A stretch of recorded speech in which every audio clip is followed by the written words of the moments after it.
We are recording. Call 877-378-8669 and excuse me, make your contribution to Free Speech TV. Every now and then, a person who has the means to make a larger donation, sometimes they'll just call and say, "Well, here, I'd like to give you $5,000 or whatever." But in this case, a donor and whoever you are, thank you, bless you, has made what they call a 50-state challenge. And that is if we can get a donation from every state in the union, a new donor, not just a donation, but a new donor, somebody who has never before contributed to Free Speech TV, if we can expand our database of donors so that a new person from each one of the 50 states contributes to Free Speech TV before December 11th, this person will write a check for $10,000, which is a big deal. It's a lot more than we raise on the average day, actually. So the states that we have not heard from yet, and if you're in one of those states and you've never before contributed to Free Speech TV, now is the time to pick up your phone and go, "Ha-ha, I would like to contribute." Those states are Alaska, this is alphabetical, Alaska, Arkansas, Connecticut, Washington, D.C., which should be a state, Delaware, Georgia, Hawaii, Iowa, Idaho, Indiana, Kansas, Kentucky, Louisiana, Massachusetts, Maine, Missouri, Mississippi, Nebraska, New Hampshire, New Jersey, New Mexico, Nevada, New York, Rhode Island, Tennessee, Utah, Vermont, Wisconsin, West Virginia, and Wyoming. If you're in one of those states and you've never before donated to Free Speech TV, your donation could be the thing that pushes us over the top to get a $10,000 gift. So please call now, 877-378-8669.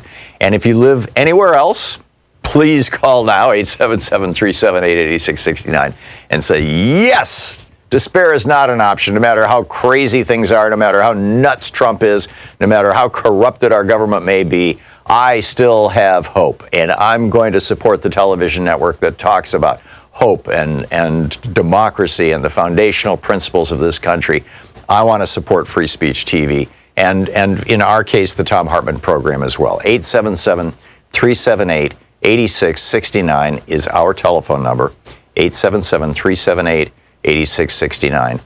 Please call now, and by the way, we've got some premiums with a $20 gift. There's the sticker, the Gravity, the only law Trump hasn't broken. I think that's probably true.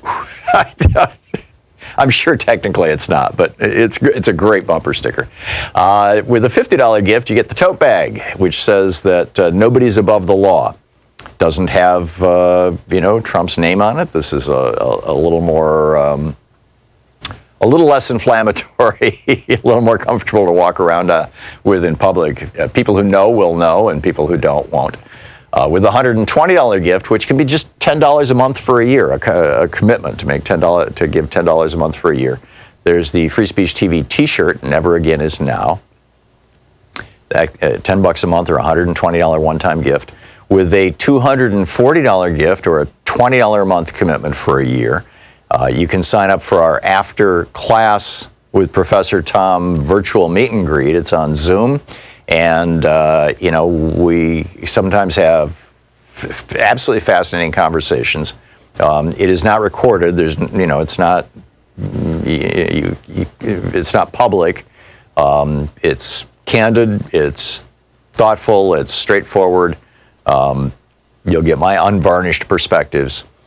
$240 a month with a $360 a month gift, or $360 gift, $30 a month. The $240 is $20 a month. I think I misspoke just a moment ago. With a $360 gift or $30 a month for a year, we have our Study Up with Professor Thom book package. Includes 3 books that all came out in the last 12 months. The Hidden History, or maybe 18 months. The Hidden History of Guns and the Second Amendment, which is the book that outlines in considerable detail not just the genocide of Native Americans and African Americans, but also the fact that the Second Amendment was really passed in order to keep the slave patrols in the southern states intact. I mean, that was the whole thing, and complete with Patrick Henry's speeches. It's mind-boggling. You get my book on the Supreme Court, which talks about how in 1976 and 1978, the Supreme Court just invented a brand new doctrine that owning a politician is actually protected by the First Amendment, free speech, which has the founders rolling in their graves. And back in the 1880s, the Supreme Court said corporations are persons, too. Another crazy doctrine. And my new book on ADHD, A Hunter and a Farmer's World. All three of them for $360 or $30 a month for a year.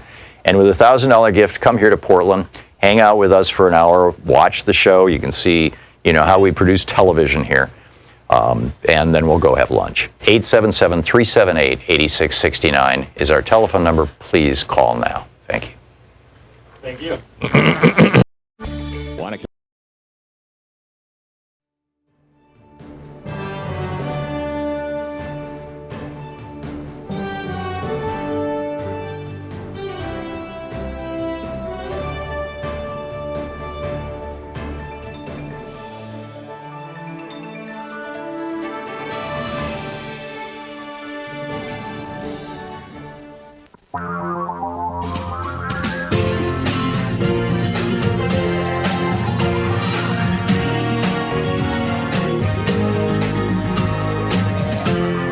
This is the Thom Hartmann Program.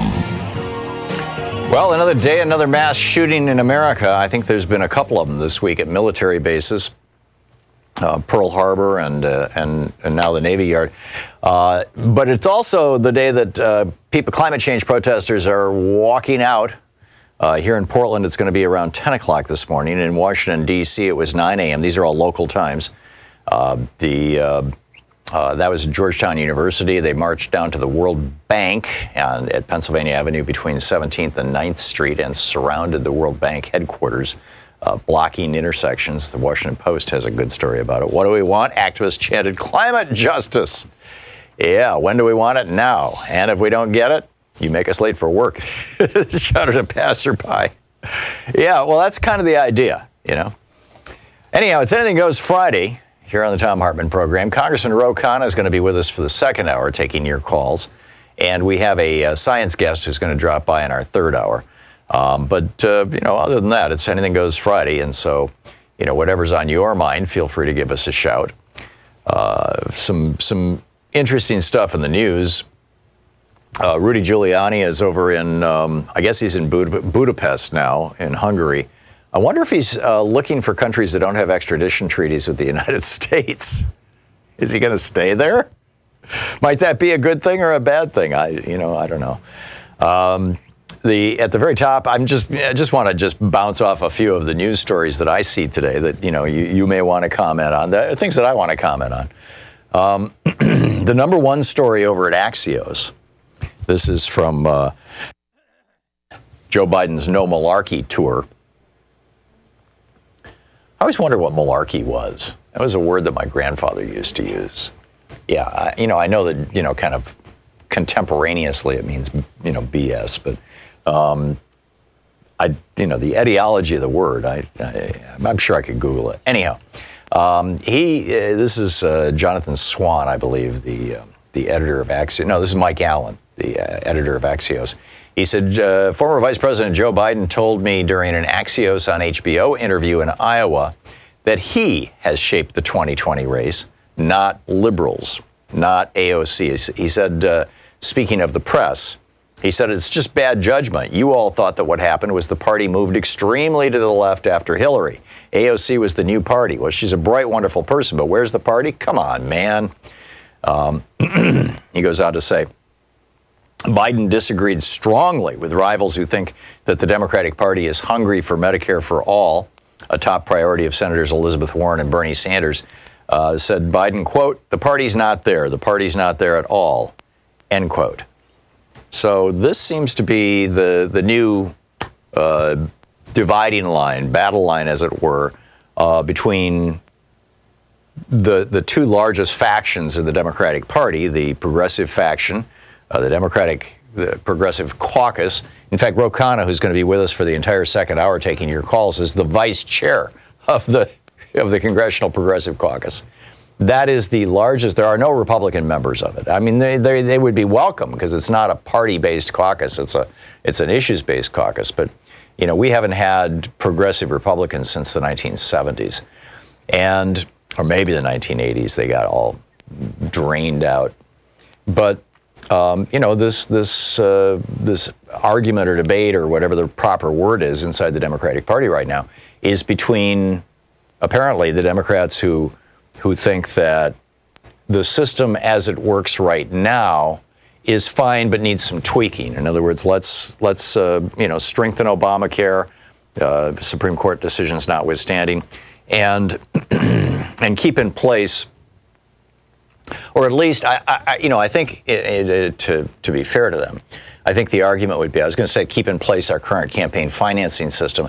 I think really what they're saying, you know, the Biden-Buttigieg type candidates are saying is that the Supreme Court in 76 and 78 ruled that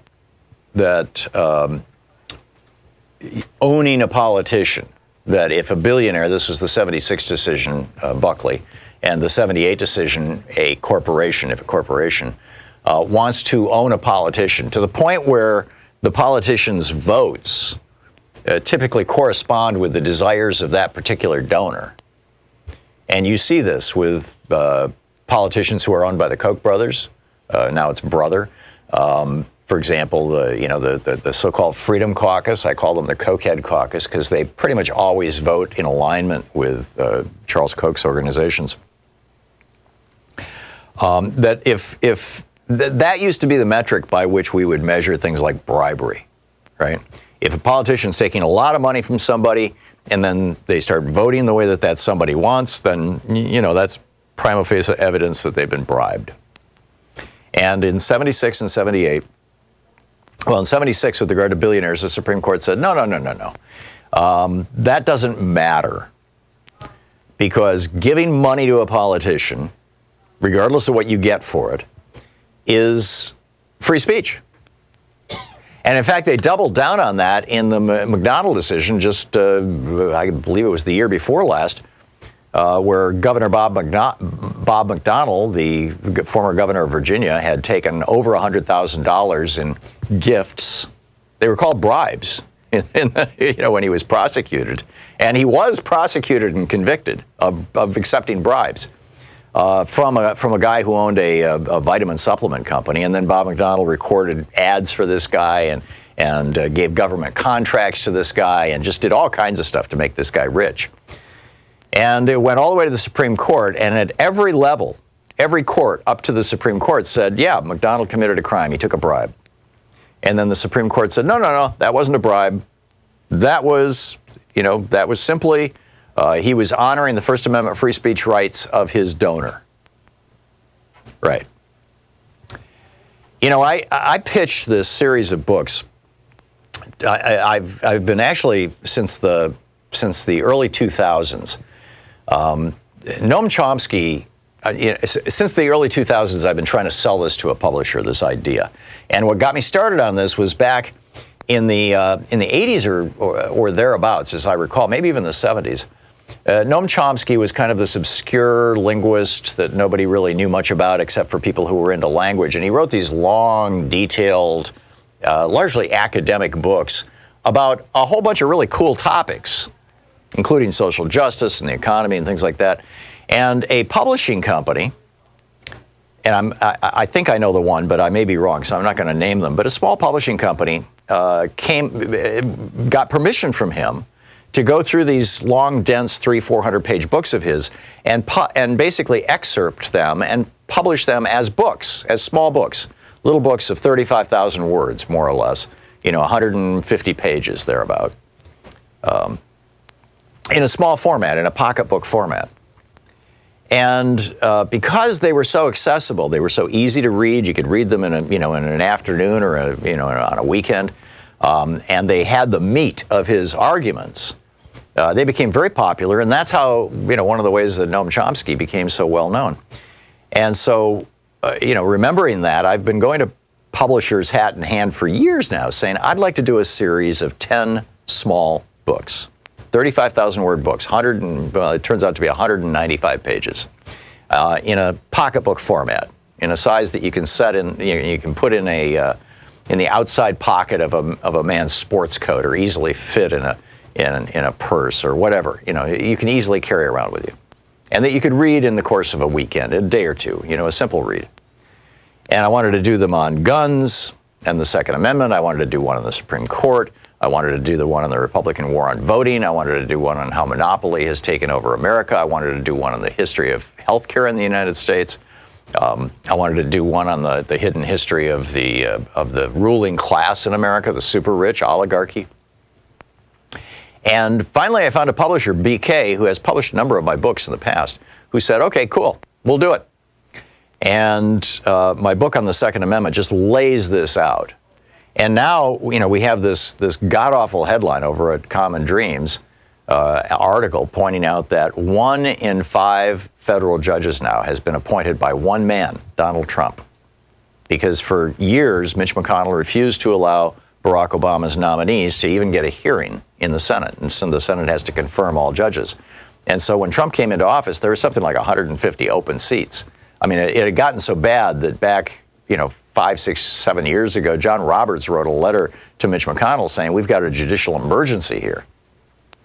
So anyhow, I laid it all out in the second in that series, The Hidden History of the Supreme Court and the Betrayal of America, how the Supreme Court has just nakedly betrayed our country. And I'm so happy that BK is publishing this series. In the spring, next spring, we're going to have the one on voting, on the war on voting. But just as an FYI, and this is, going back to Joe Biden and what he had to say. He's basically saying that the Democrats who are doing what the Supreme Court said you could do, who are, because the Supreme Court said, okay, the new rules of the game are there are no functional campaign limits anymore.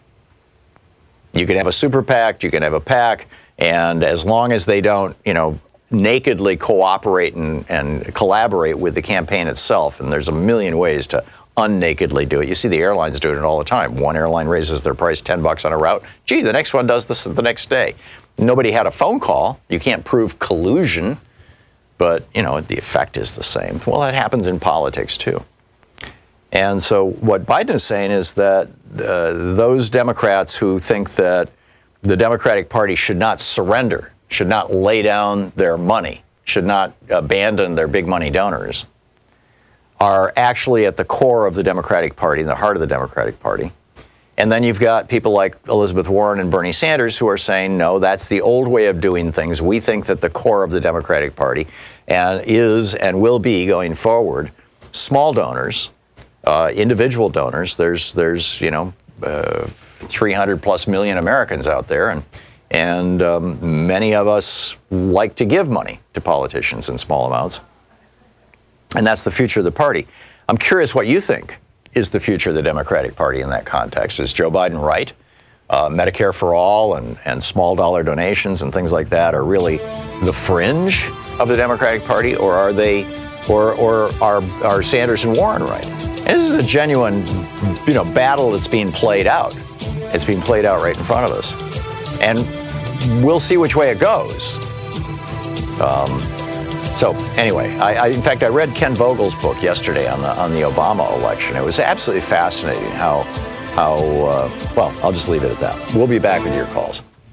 This is the Thom Hartmann Program. It's Anything Goes Friday, 18 minutes past the hour. Pick up your calls right after this.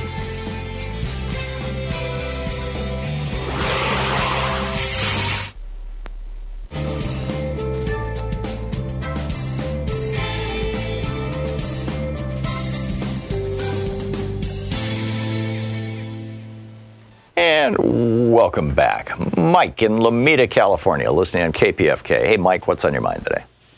I just wanted to do an open letter to Jonathan Turley. I'm sure he listens to the show, explaining to him why the other 4 professors of constitutional law thought that a quid pro quid pro quo. Yeah, the other three. Quid pro quo had been established by the evidence already on hand. Professor Turley, inhabiting that lofty world of constitutional law, he may not understand enough about the world of petty crooks like Donald Trump, and I submit that he should be watching a program called Cops, where they send out film crews to go with real cops on real unscripted episodes. Right. And typical occurrence would be that there's a complaint about an assault, and the caller knows the suspect and identifies him, and the cops go out looking for him, and they find him, and he says, "I didn't hit nobody with no pool cue." And the cop replies, "Who said anything about a pool cue?" And that the statement denying the assault becomes evidence, even if the cop didn't record it, and even if the suspect doesn't repeat it at trial. Right. Because he said it, and hearsay or not, it's evidence. Right. Well, it's evidence I of think guilt. that similarly, Knowledge of guilt, Trump condemned himself out of his own mouth on the same day that the White House learned that the whistleblower complaint had belatedly gone to Congress. And he talked to Ambassador Sondland and said, Sondland asked him what he wanted. He said, I want nothing, no quid pro quo. Well, if you're not plotting a bribery and extortion plot, why would you even bring up a phrase like quid pro quo? I mean, honest people don't go around carrying that sort of phrase in the back of their head. Yeah, Americans don't typically speak in Latin, outside of lawyers and doctors. Well, even doctors don't know Latin anymore. Yeah. Priests in the Roman Catholic Church, maybe. There you go. Okay. So that and everything else. Let's just stipulate that, Mike. Yeah, I think that's fairly certain. Yeah. And if your buddy pushed a friend of mine or an acquaintance of mine named Zelensky off of the ferry boat, let's say your buddy's name is Vladimir, just picked randomly, right? And Mr. Zelensky is out there thrashing around, and I'm standing there next to a life preserver, and he's saying, "Throw me the life preserver," and I say, "Yeah, that's quite an idea, but I want you to do us a favor first." I mean, that is extortion, and you can dress it up any way you like, but that was the situation in the Ukraine.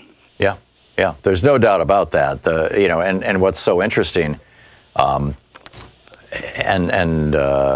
Rachel Maddow laid this out last night in a way that was just breathtaking on her program. I've never seen it so well organized, and I'm guessing that show, lives as an archive over on MSNBC's website or on YouTube or someplace. But it is so clear that Trump, basically is with this new conspiracy theory. That apparently originated with Russian intelligence that it was Ukraine who hacked the elections, not Russia. What's shocking, Mike, is that 40% of Republicans right now believe that. They believe that Ukraine hacked the elections, not Russia. And it's just, it speaks to the power of Fox News and everything else, and it's just shocking. Mike, thanks for the call. You're I'm not sure, they're not metaphors, analogies. Your stories really work. We'll be right back.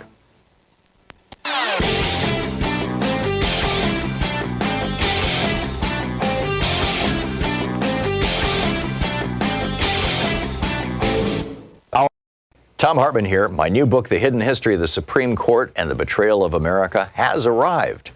What if the Supreme Court did not have the power to strike down laws? Discover the hidden history of judicial review and this scam called original intent. Learn how we can save the planet by modernizing the Supreme Court.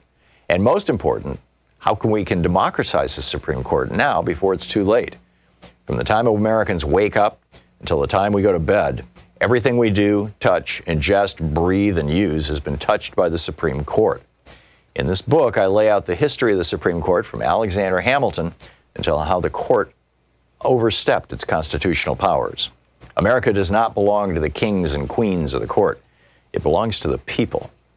The Hidden History of the Supreme Court and the Betrayal of America is available now in fine bookstores everywhere.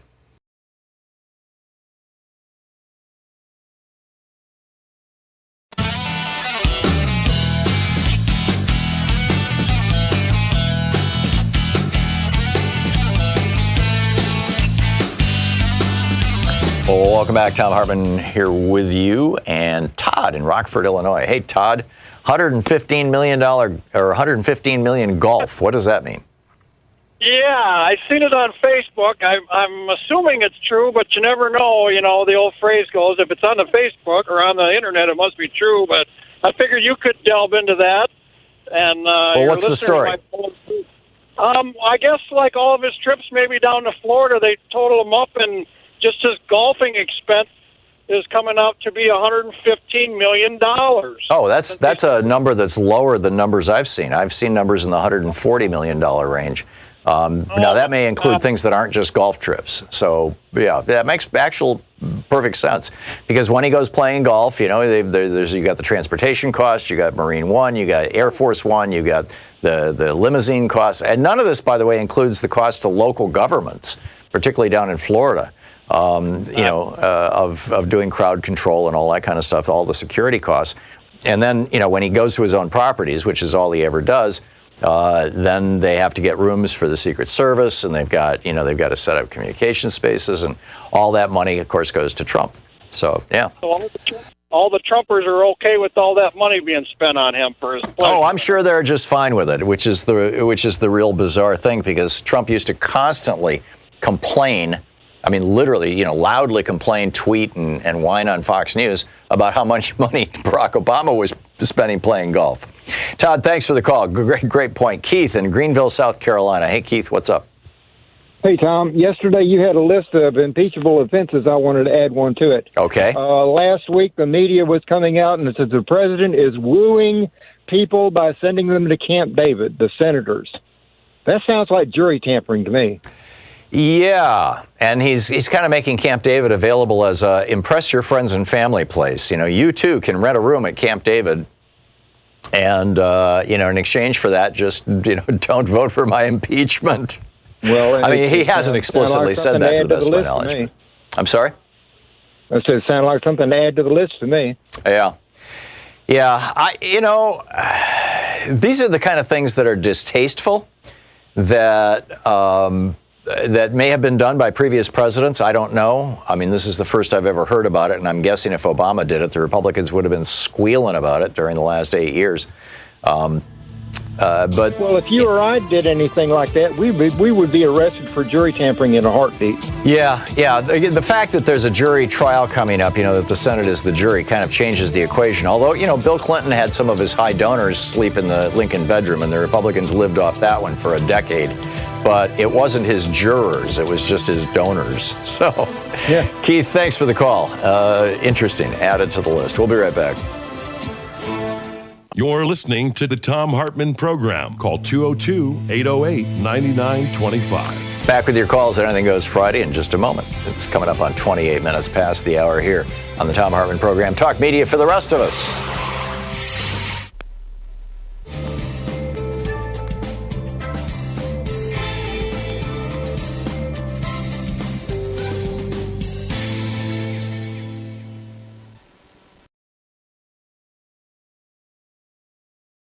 Ask you to give to Free Speech TV. Have a glass of eggnog and call 877-378-8669 and, make your contribution to Free Speech TV.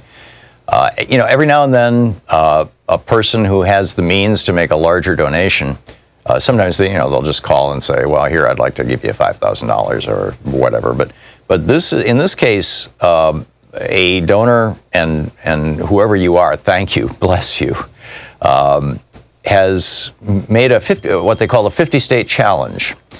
And that is if we can get a donation from every state in the union, a new donor, not just a donation, but a new donor, somebody who has never before contributed to Free Speech TV, if we can expand our database of donors so that a new person from each one of the 50 states contributes to Free Speech TV before December 11th, this person will write a check for $10,000, which is a big deal. It's a lot more than we raise on the average day, actually. So the states that we have not heard from yet, and if you're in one of those states and you've never before contributed to Free Speech TV, now is the time to pick up your phone and go, ha-ha, I would like to contribute. Those states are Alaska, This is alphabetical. Alaska, Arkansas, Connecticut, Washington, D.C., which should be a state, Delaware, Georgia, Hawaii, Iowa, Idaho, Indiana, Kansas, Kentucky, Louisiana, Massachusetts, Maine, Missouri, Mississippi, Nebraska, New Hampshire, New Jersey, New Mexico, Nevada, New York, Rhode Island, Tennessee, Utah, Vermont, Wisconsin, West Virginia, and Wyoming.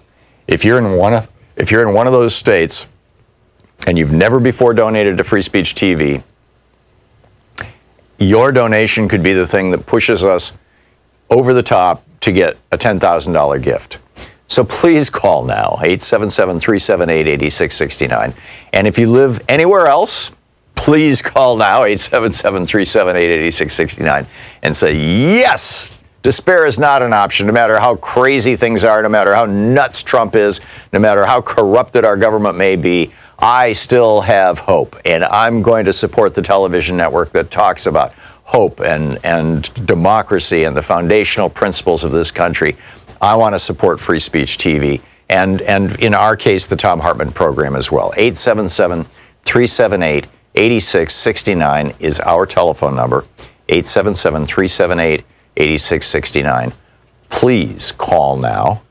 And by the way, we've got some premiums with a $20 gift. There's the sticker, the Gravity, the only law Trump hasn't broken. I think that's probably true. I'm sure technically it's not, but it's a great bumper sticker. With a $50 gift, you get the tote bag, which says that nobody's above the law. Doesn't have, Trump's name on it. This is a little more, a little less inflammatory, a little more comfortable to walk around with in public. People who know will know, and people who don't won't. With a $120 gift, which can be just $10 a month for a year, a commitment to give $10 a month for a year. There's the Free Speech TV T-shirt, Never Again Is Now. That, $10 a month or $120 one-time gift. With a $240 gift or a $20 a month commitment for a year, you can sign up for our after class with Professor Thom virtual meet and greet. It's on Zoom. And, we sometimes have absolutely fascinating conversations. It is not recorded. There's, it's not, it's not public. It's candid. It's thoughtful. It's straightforward. You'll get my unvarnished perspectives. $240 a month with a $360 a month gift, or $360 gift, $30 a month. The $240 is $20 a month. I think I misspoke just a moment ago. With a $360 gift or $30 a month for a year. We have our Study Up with Professor Thom book package. Includes 3 books that all came out in the last 12 months. The Hidden History, maybe 18 months.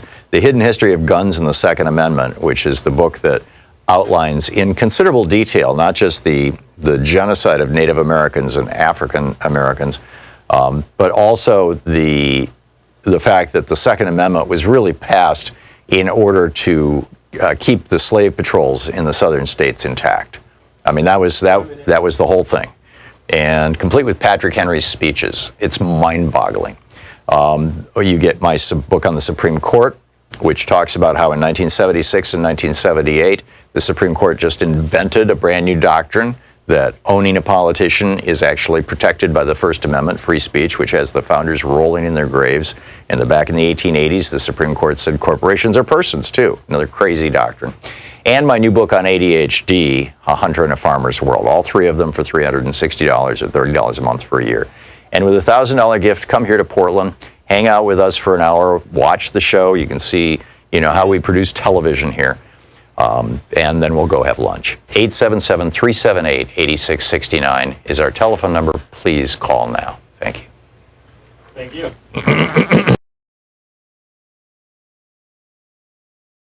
Podcast, The Science Revolution. On this week's podcast, ADHD. Are you a hunter in a farmer's world? Look out! Dr. Bun Strauss is here on the rising sea levels and those in the path. And there's more. You can find it now wherever fine podcasts are available, and it's free. More info at thomhartmann.com or over on our Facebook page.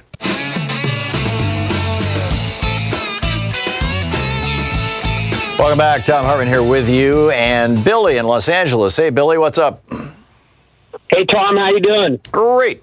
What's on your mind? About a month ago, this is Anything Goes Friday. You and your guests were trying to think of a place where socialism actually operated successfully. Right. And you really couldn't think of one offhand. There is one where it did operate successfully, socialism, not for that long. It was during the Spanish Civil War, the winter of 1936. And this is all detailed by George Orwell in the book Homage to Catalonia. Okay. The socialists and anarchists were running the workplaces. He noticed most people on the street were dressed in, there was no rich people walking about the street, no one dressed very nice. So this was not so much, this was socialism by Marx's definition, communism, what we would call communism today, basically.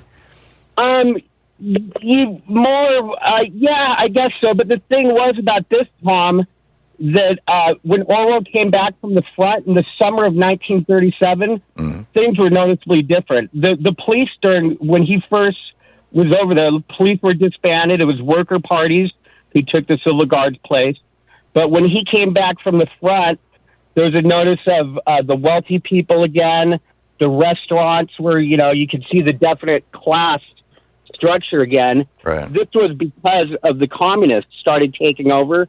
Because we got to remember, at this time, 1936, Russia was actually aligned with a capitalist country against, to kind of thwart Germany, the rising Germany. Right. Their ally was France. And the last thing France wanted was a communist socialist revolution on their border. Right. This wasn't all of Spain. This was just the Catalonian region or Castilian region or whatever they call it. Yeah.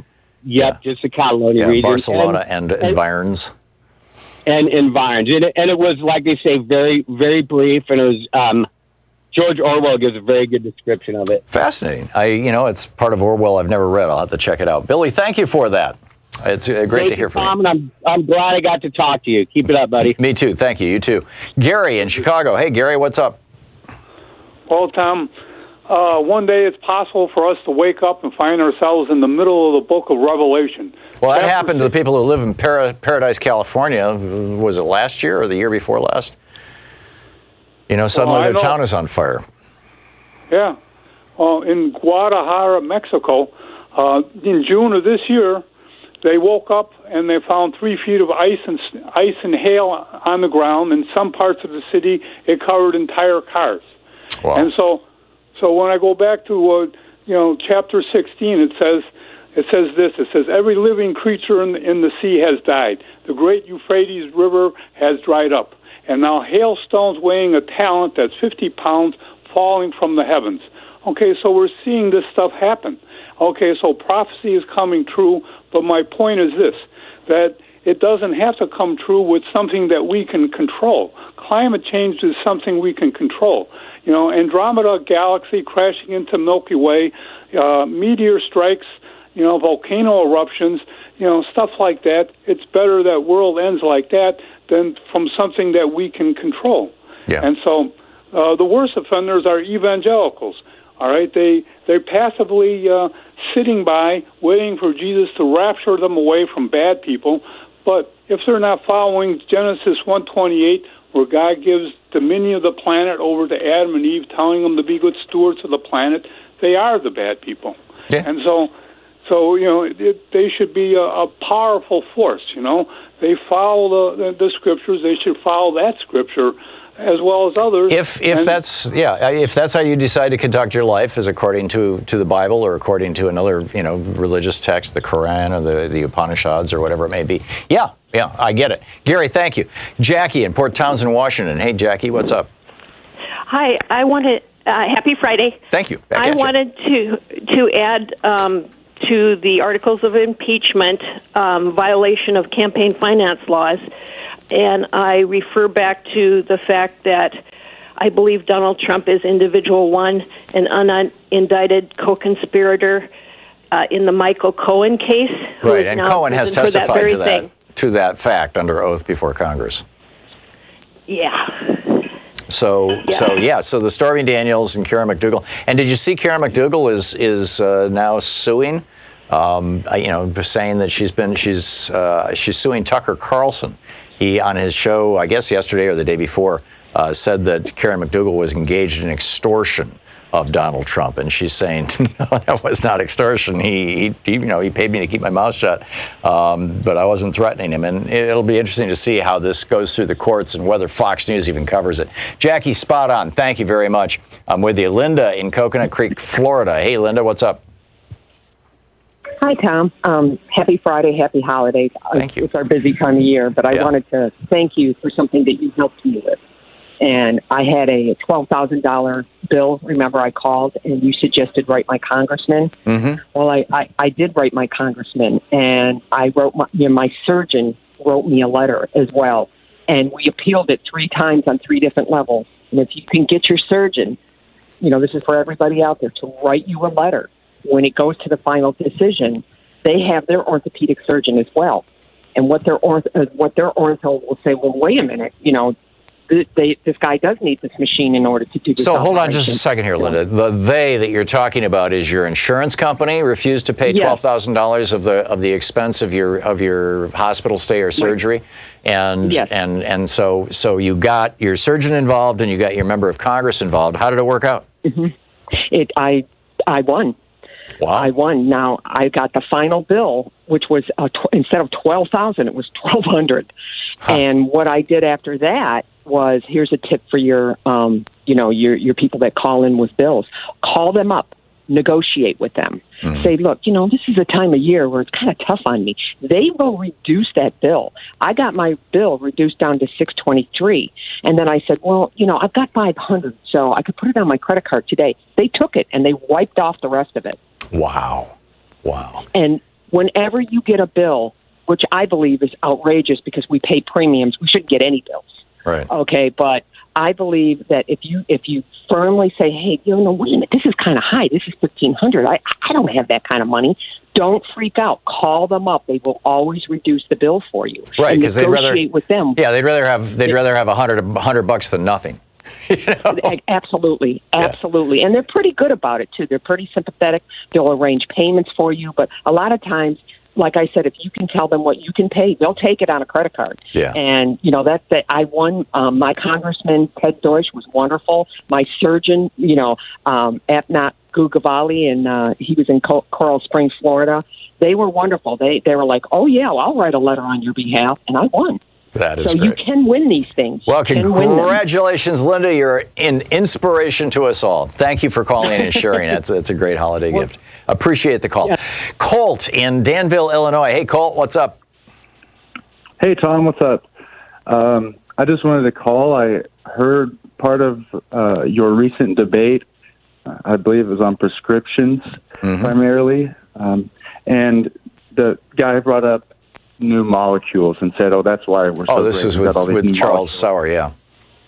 I was just reading a book, came across these facts that related to it. I thought it was really interesting and eye-opening. Most of the new patents are for commercial reasons, as we all probably know by now. Only 14% of the new patents are new molecules, and 75% of the new molecules come directly from government-funded research and projects. Wow. There's more numbers, but I'll stop. Do you have a link for that, Cole? Run into each other. The name of the book is The Entrepreneurial State. I think Mariana Mazzucato. Okay. I'm sorry if I butchered that name. But The Entrepreneurial State. Okay. It's basically about, hey, government funding is essential to long-term, high-risk type investment that led to most of the new science and technology, Right. Okay. So cool. I'll check it out. Sean is making a note as we speak. Thank you, Colt. All right. Thanks. I appreciate the call. Good to hear from you. Stephen in Albuquerque, New Mexico. Hey, Stephen, what's up? Hello, Tom. Hey. Yeah, I have a question for you. If, God forbid, something were to happen to where Ruth Bader Ginsburg had to retire, Mitch McConnell has said recently that if it's the last year of Trump in office, he's going to allow him to go ahead and pick another Supreme Court justice. Of course he is. So the argument that he used against Obama that Biden had used years ago, that doesn't stand anymore? He can just contradict himself? Yeah, he can. And by the way, Biden didn't make that argument years ago. Biden made a comment in passing that was taken out of context. Biden never suggested that the last year of a president, they shouldn't be allowed to offer somebody as a Supreme Court member. It kind of came out that way, but that, he was not saying this should be some kind of a rule. But in any case, no. What Mitch McConnell did was he committed a crime against the Constitution, just very simply. And I think it's a crime worthy of impeachment of Mitch McConnell, frankly. But yeah, if anything happens to any of the four progressives on the bench, Breyer, Sotomayor, Kagan, or Ginsburg, and one of them decides that they have to retire, Donald Trump will replace them. Mitch McConnell and Donald Trump will replace them in short order. You can count on it, unfortunately. Stephen, thank you for the call. We'll be back. You're listening to Thom Hartmann. Visit ThomHartmann.com for audio and video archives. It is 45 minutes past the hour here on the Thom Hartmann Program. Fair and only very slightly unbalanced. Back with you in just a moment.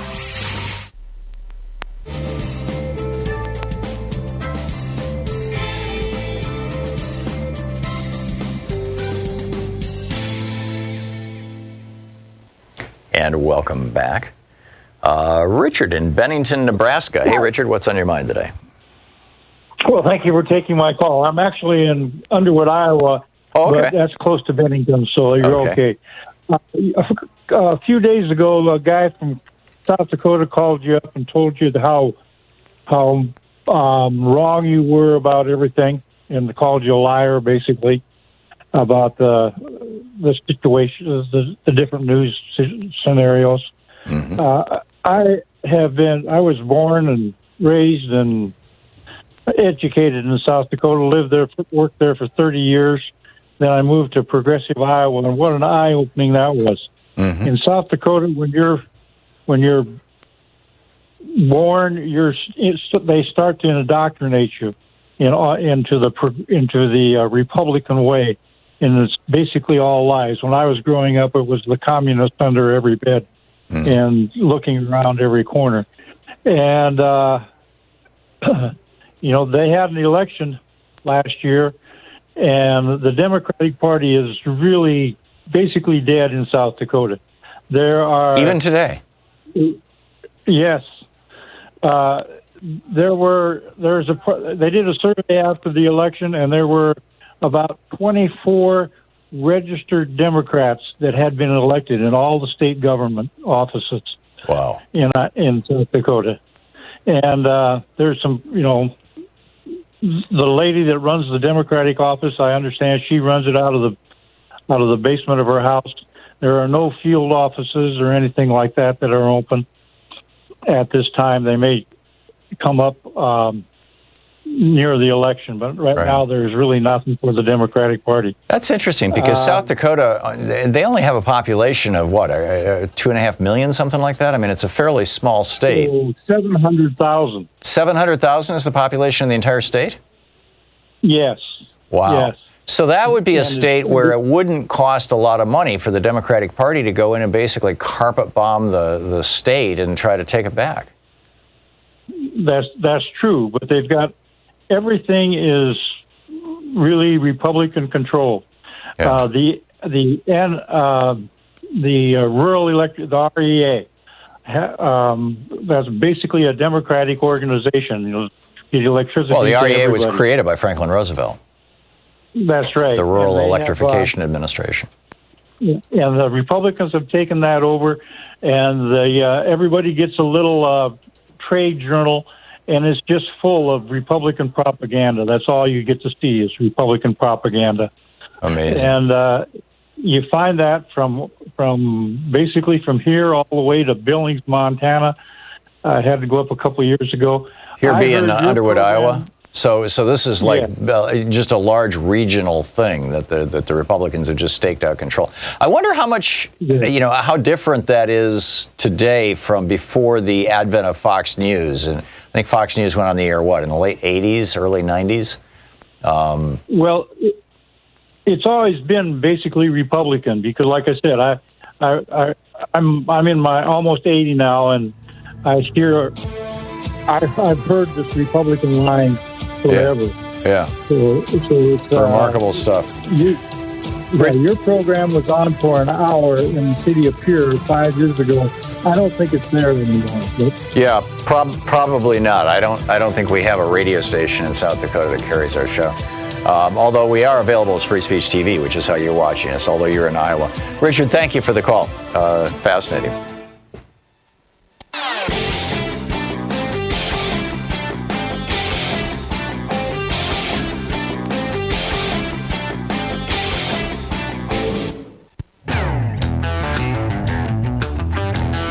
Welcome back. 10 minutes before the hour. Brent in Columbus, Ohio. Hey, Brent. You wanted to talk about centrist Democrats? Yeah, I think I kind of fancy myself one of those, and you had a great opening monologue kind of discussing the, I don't want to call it a power struggle, but I don't have a better word on short notice. Well, it's a strategy struggle, really. I mean, the Supreme Court changed the rules of the game, and what I refer to as the centrist Democrats are saying, okay, in order to win this game, we've got to play within these rules that the Supreme Court set up, which means we've got to deal with the fact that big money is real, and there is big money on our side, so let's use it. And then on the progressive side, you got people saying the rules are changed. Yes, the Supreme Court did that, but we oppose those rules. And as a matter of principle, we're not going to use that big money, and we're going to prove that we can come to office without it. And historically, when Democrats have tried to do that, they've gotten trounced. But anyhow, to you, Brent. Go ahead. Yeah. So I think that's a great setup of what's going on. I guess as a centrist myself, not only on the issue of money, but also on the policies and things, I don't think that we necessarily want different things as much as we accept as a centrist Democrat, I accept that we are playing inside of those rules, and we need to do the best that we can with them. And the same if we talk about something like health care, which you mentioned, the more centrists are looking for an expansion of Obamacare. It's not because we dislike a single-payer system. We ultimately want to end up there, but we just don't think it's palatable and realistically achievable in a short duration of time, and we will take incrementalism with the same ends. And I think that's really the struggle inside of the party. I think you're right, Brent. And I don't think that that's an irrational position. And in fact, if you look at the Republicans, at their efforts to outlaw abortion, for example, they've gone from trying to overturn Roe v. Wade, which was the big thing in the 1980s, where you even had, Ronald Reagan hiring John Roberts as a lawyer inside the Justice Department to look at ways that Congress could overturn Roe v. Wade. And a decade earlier, Brown versus Board of Education. John Roberts' portfolio included both. His job was to figure out a way to overturn both Brown versus Board of Education and Roe v. Wade.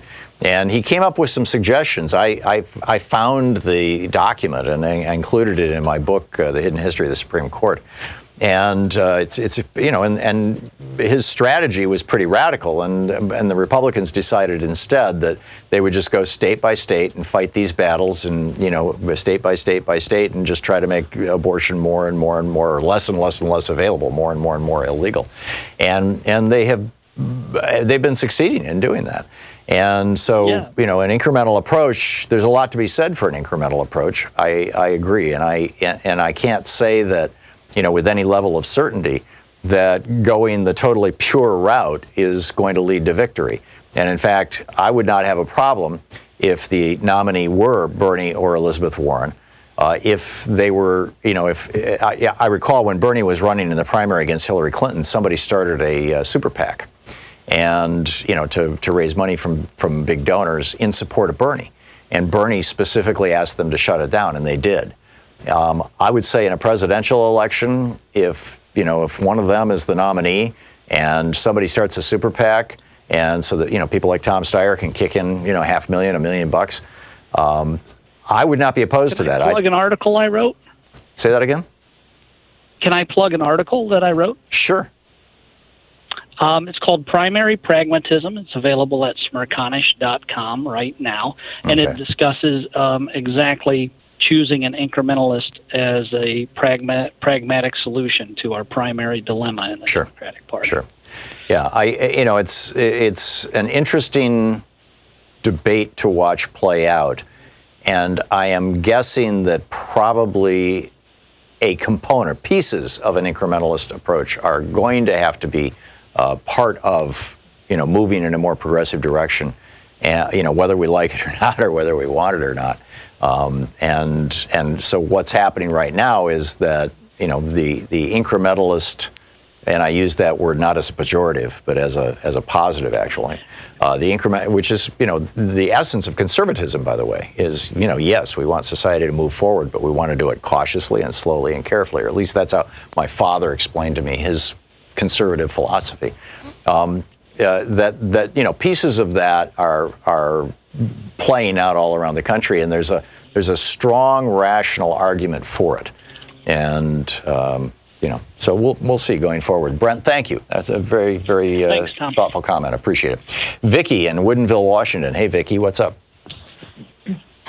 Well, I've been having a question about why it's so important for Fox to continue to broadcast Ukraine that is responsible for hacking in and interrupting our elections, not Russia. Because that's a rationale for Trump punishing Ukraine, essentially. Well, beyond that, though, what I'm thinking is here is Ukraine that is the perfect ally of ours, fighting a war against the invasion of Russia, expanding their country through coming into Ukraine. Right. And then what does Trump do? He cuts them off at the knees, and so that makes Trump look very wrong.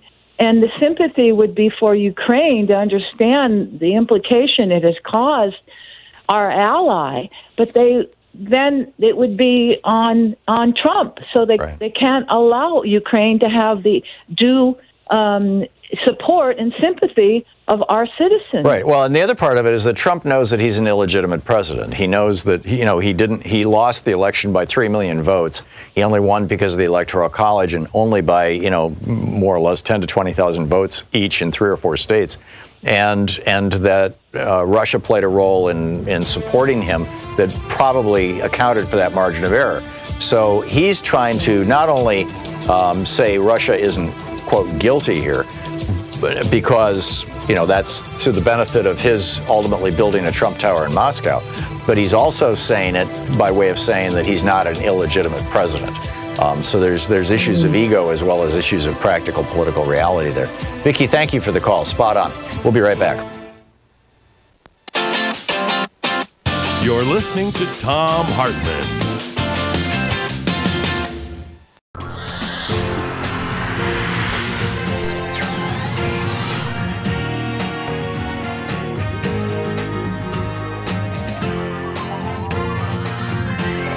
We say fight back!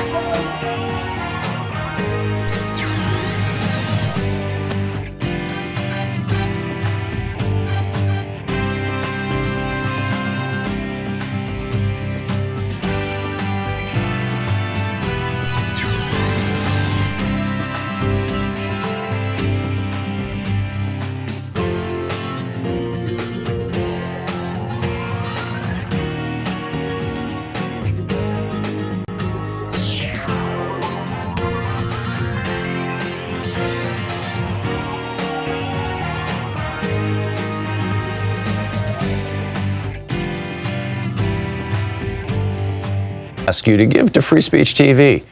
Have a glass of eggnog and call 877-378-8669 and excuse me, make your contribution to Free Speech TV.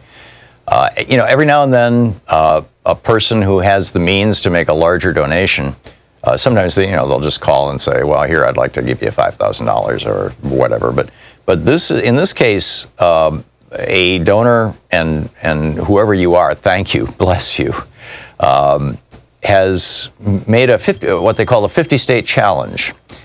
And that is if we can get a donation from every state in the union, a new donor, not just a donation, but a new donor, somebody who has never before contributed to Free Speech TV, if we can expand our database of donors so that a new person from each one of the 50 states contributes to Free Speech TV before December 11th, this person will write a check for $10,000, which is a big deal. It's a lot more than we raise on the average day, actually. So the states that we have not heard from yet, and if you're in one of those states and you've never before contributed to Free Speech TV, now is the time to pick up your phone and go, ha-ha, I would like to contribute. Those states are Alaska, this is alphabetical, Alaska, Arkansas, Connecticut, Washington, D.C., which should be a state, Delaware, Georgia, Hawaii, Iowa, Idaho, Indiana, Kansas, Kentucky, Louisiana, Massachusetts, Maine, Missouri, Mississippi, Nebraska, New Hampshire, New Jersey, New Mexico, Nevada, New York, Rhode Island, Tennessee, Utah, Vermont, Wisconsin, West Virginia, and Wyoming.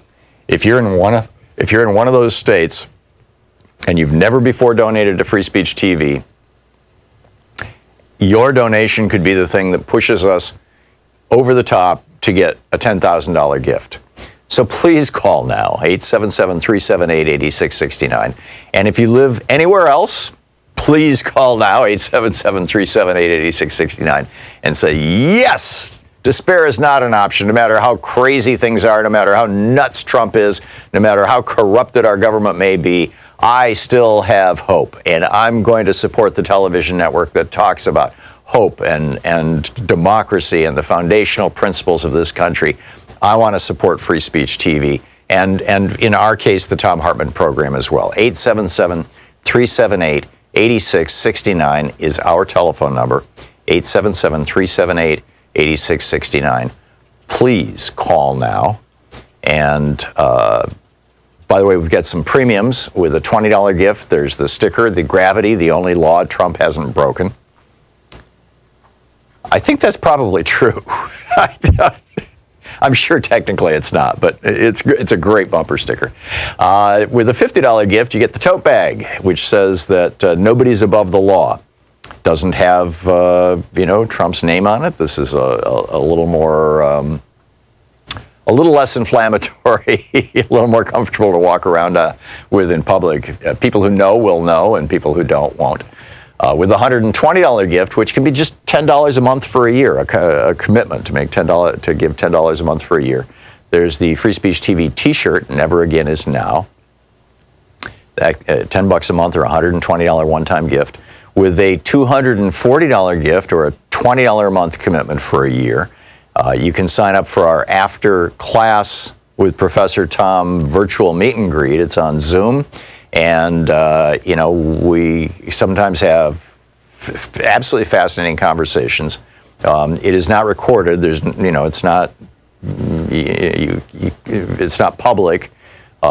It's candid. It's thoughtful. It's straightforward. You'll get my unvarnished perspectives. $240 a month with a $360 a month gift, or $360 gift, $30 a month. The $240 is $20 a month. I think I misspoke just a moment ago.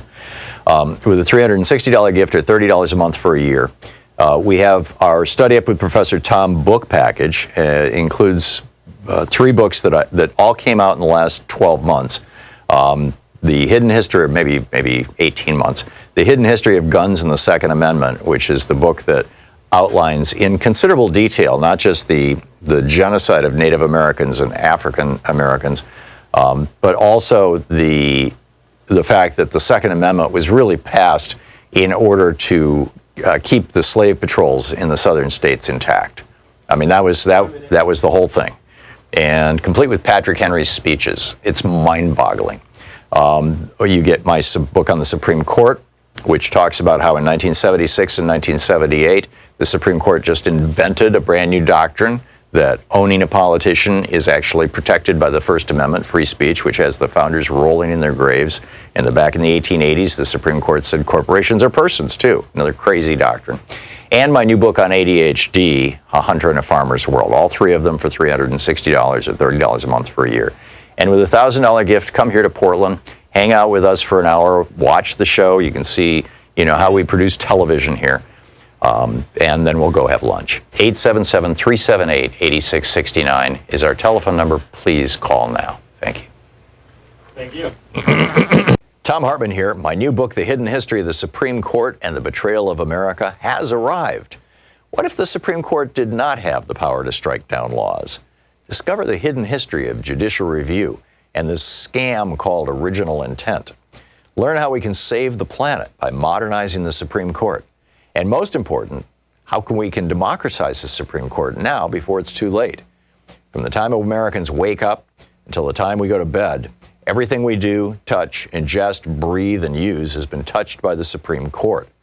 In this book, I lay out the history of the Supreme Court from Alexander Hamilton until how the court overstepped its constitutional powers. America does not belong to the kings and queens of the court. It belongs to the people. The Hidden History of the Supreme Court and the Betrayal of America is available now in fine bookstores everywhere.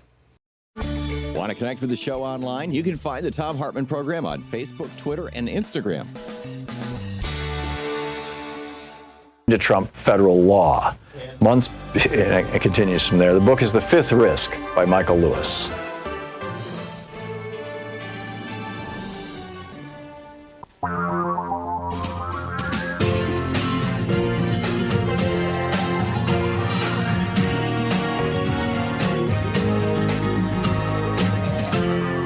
This is the Thom Hartmann Program. Welcome back to the second hour of our program. Congressman Ro Khanna is here with us for the hour, taking your calls. He is the vice chair of the Congressional Progressive Caucus. He represents the 17th District of the state of California, generally known as Silicon Valley. And his website is Khanna, KHANNA.house.gov, and you can tweet him at Rep. Ro Khanna. Congressman, welcome back. Tom, it's always great to be on. Thank you. We had it was my first hour yesterday, and it kind of bled through all 3 hours of the program, raising the question, that impeachment is not just a in this moment event, that we are still looking back on the Andrew Johnson presidency through the lens of his impeachment. We're still looking back at the Richard Nixon presidency and defining what is acceptable and unacceptable behavior by a president through the lens of what Richard Nixon was impeached for. And there was a big debate when Nixon was being impeached about whether or not they should include his secret bombing of Cambodia, which was a clear war crime. And they ultimately decided not to. I think they should have. I think that probably a lot of things wouldn't have happened between then and now if presidents had been put on notice that you can be held accountable for this.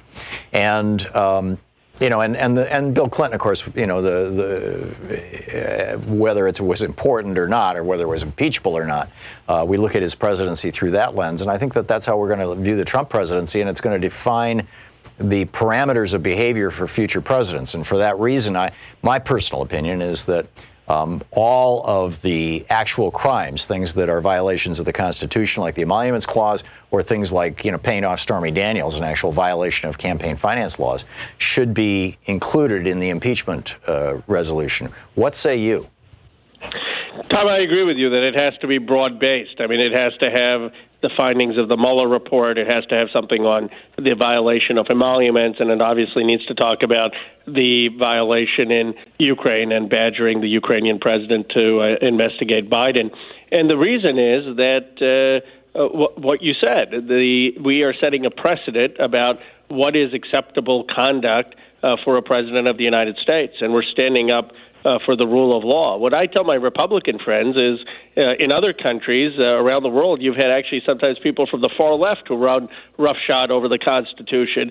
And what would you say if the ideology was different of Trump? I mean, why wouldn't you want to stand up for the rule of law and constitutional democracy? So that's what I think the House's exercises is doing. We will never be able to legislate away from the damage that Trump has done to the public discourse. I mean, he's created a public conversation, fact-free, evidence-free, filled with hate, and that's going to take years to recover from. But we can at least safeguard the institutional democracy we have. Yeah, it's remarkable. Any comments you wanted to make about what you guys are doing in Congress right now, or do you want to go right to the phone lines? Well, we're obviously focused on the impeachment inquiry. I believe we will have a vote by the end of the year, but we're also very focused on lowering the cost of prescription drugs. The Progressive Caucus, led by Lloyd Doggett, Mark Pocan, Pramila Jayapal, myself, and a few others, we're fighting to make sure that we deliver on the promise that Medicare should be able to negotiate for prescription drugs. Right now, the bill limits it to just 35 of the most expensive drugs. Progressives say we ran on Medicare being able to negotiate with all drugs. That's not good enough. And so a lot of the conversation is trying to get the prescription drug bill in a more progressive direction. Good. Great. Okay, well, let's pick up some phone calls here. Deborah in Denver, Colorado, you're on the air with Congressman Khanna. Hello, Congressman Khanna. How are you today? Deborah, great to talk to you. Oh, good. Thank you. I have a question, but I have a comment first, and then I'm going to get to the question. Joe Biden voted with the Republicans so that people could not include student loans in bankruptcies. And also, Joe Biden voted in favor of shark lending with credit card companies when his family member worked for the credit card banks. And he's always been a shield for the credit card companies and banks. He didn't lift a finger to help prosecute any of the banksters that caused the recession in 2008. My concern is that he won't change. He won't change anything if he wins. Joe Biden, he will win the states that will vote Republican, and that will go to the Republican. Those states will go to the Republican Party in the final election. He doesn't win the states that are going to vote Democrat. So, Deborah, what's your question?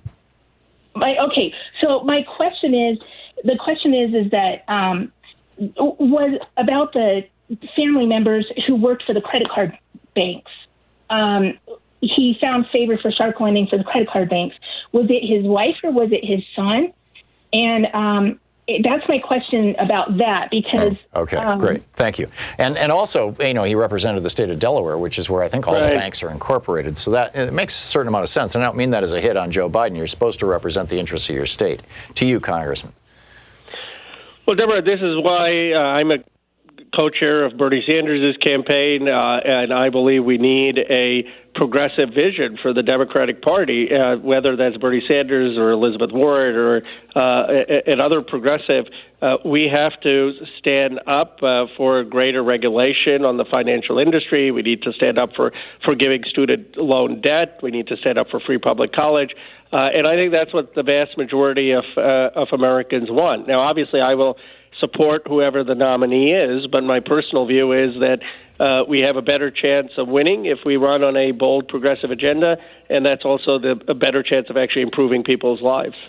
Connie in Reno, Nevada, you're on the air with Congressman Khanna. Hi, thanks for taking my call. I was wondering, Congressman, if you had ever considered a third option, the debate on whether Democrats should take corporate money or not. There should be a third option, and I was wondering what your opinion was. If you could rate corporations on if they're environmentally friendly, if they pay living wages, if they're community conscious, and for instance, taking money from Costco is not like taking money from Enron. Costco pays living wages, and so I was just wondering if you had considered a third option of that it would be okay to take money from good companies, and I'll take my answer offline. Thank you. So it's a thoughtful point, and I don't dispute that some corporate actors, in terms of how they treat their employees and the environment, are better than others. But Obama, in 2008, prohibited the DNC from accepting corporate money, and the party did fine. And I don't see why we can't return to that policy. I think it's too much to ask us to be making distinctions about one corporation or another. Now, what you can say is individual candidates can do that when you accept money from a corporate executive, or an individual, you may be more reluctant to do that if they're working at a corporation that's doing a lot of harm as opposed to a corporation that's being responsible. But my personal view is there's no need for the Democratic Party to be accepting that corporate money, and we succeeded when we were without it from 2008 to 2016. Judd in Collingwood, New Jersey. You're on the air with Congressman Khanna. Hey, good afternoon. Judd, can you get your mouth closer to your microphone, please? We can hardly hear you. Oh, okay. Can you hear me now? Yeah, go for it. Yes. Oh, okay, great. Listen, I have one question. Do you really believe that our senators have no idea of the concept psychological warfare, especially against the public of the United States, that they are working consciously to subvert the wishes and desires and the goodwill and benefit of the public? That's my question. Thank you. Okay. Judd, I don't believe that. I don't think most people go get elected to the House or the Senate to subvert the United States. But I do think there are a lot of members of Congress and senators who may be out of touch with the concerns of many Americans. I mean, the fact that you have 140 million Americans who are low wealth and low income and don't have enough money to afford rent and afford basic nutrition and to pay their living expenses ought to be the challenge of our time. And yet you have bodies that are passing massive tax cuts to corporations. So I think there's a lack of empathy and understanding for the lives of most Thom Hartmann Program. Congressman Ro Khanna taking your calls for the hour. We'll be right back. It's 16 minutes past the hour.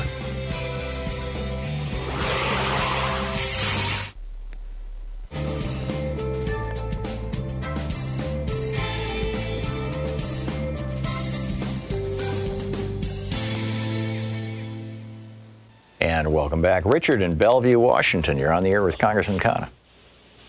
Thank you. Good morning, Tom. Good morning, Congressman Khanna. I want to find out if there's any progress, if there's any serious discussion about introducing a bill immediately to disallow the pardon of federal officials who have been impeached and convicted of whatever offenses they're convicted of. Richard, my understanding is that the Constitution already prohibits the pardon of people who've been impeached and convicted. Yes.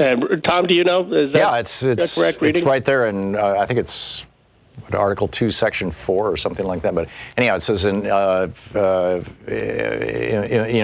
the House has the sole power of oh no, wait a minute, that's the pardon provision. Let me actually read it. I had it out yesterday. And yeah, here it is. He shall have the power, this is Article 2, he shall have the power to grant reprieves and pardons for offenses against the United States, except in cases of impeachment. So, yeah. So there it is in the Constitution. Tom, you make me proud as a progressive carrying a Constitution around. It defies the stereotype. There you go. Thank you. Lance in Seattle, you're on the air with Congressman Khanna. Yes, I want to talk about the Postal Accountability Act, H.R. Bill 2382. Yes. And yes, it was presented in April. There was a similar bill in 17 was H.R. 756 that was never passed, and H.R. in 18 was H.R. 6076 that didn't pass, and another Senate bill in 18 was Senate Bill 2629. And they all had to deal with the Postal Service putting their retirees on Medicare. And so they never got Congress approval on it. But last August, the Postal Service decided to put its 500,000 postal employees, retired postal employees, onto Medicare. And what's your question, Lance? Are you aware of that? I wasn't aware that they've already been placed on Medicare. I support the efforts to provide them with Medicare and retirement security, and have supported those bills, and will continue to push for them. Okay, thank you. Maverick in Edmonds, Washington. Hey, Maverick, got a quick one? Then we just have a minute. Yeah, okay, I'll make it real quick. By the way, Tom, malarkey, I looked it up, and the origin is unknown, dictionary.com. No wonder. I had this crazy idea, and what if we had one Republican senator and one Democratic senator from each state? How would that look?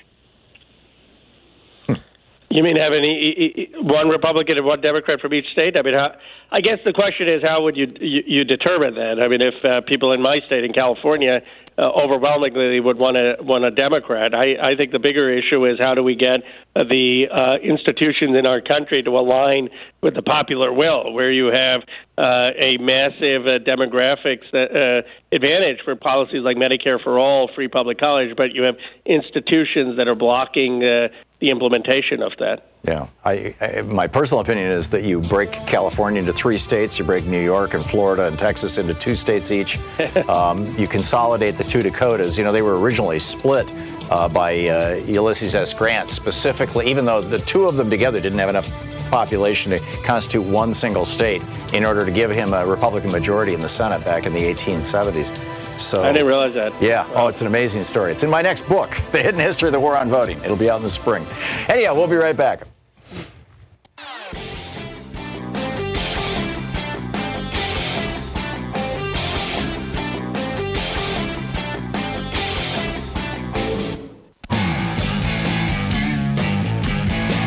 Welcome back. Congressman Ro Khanna is taking your calls for the hour.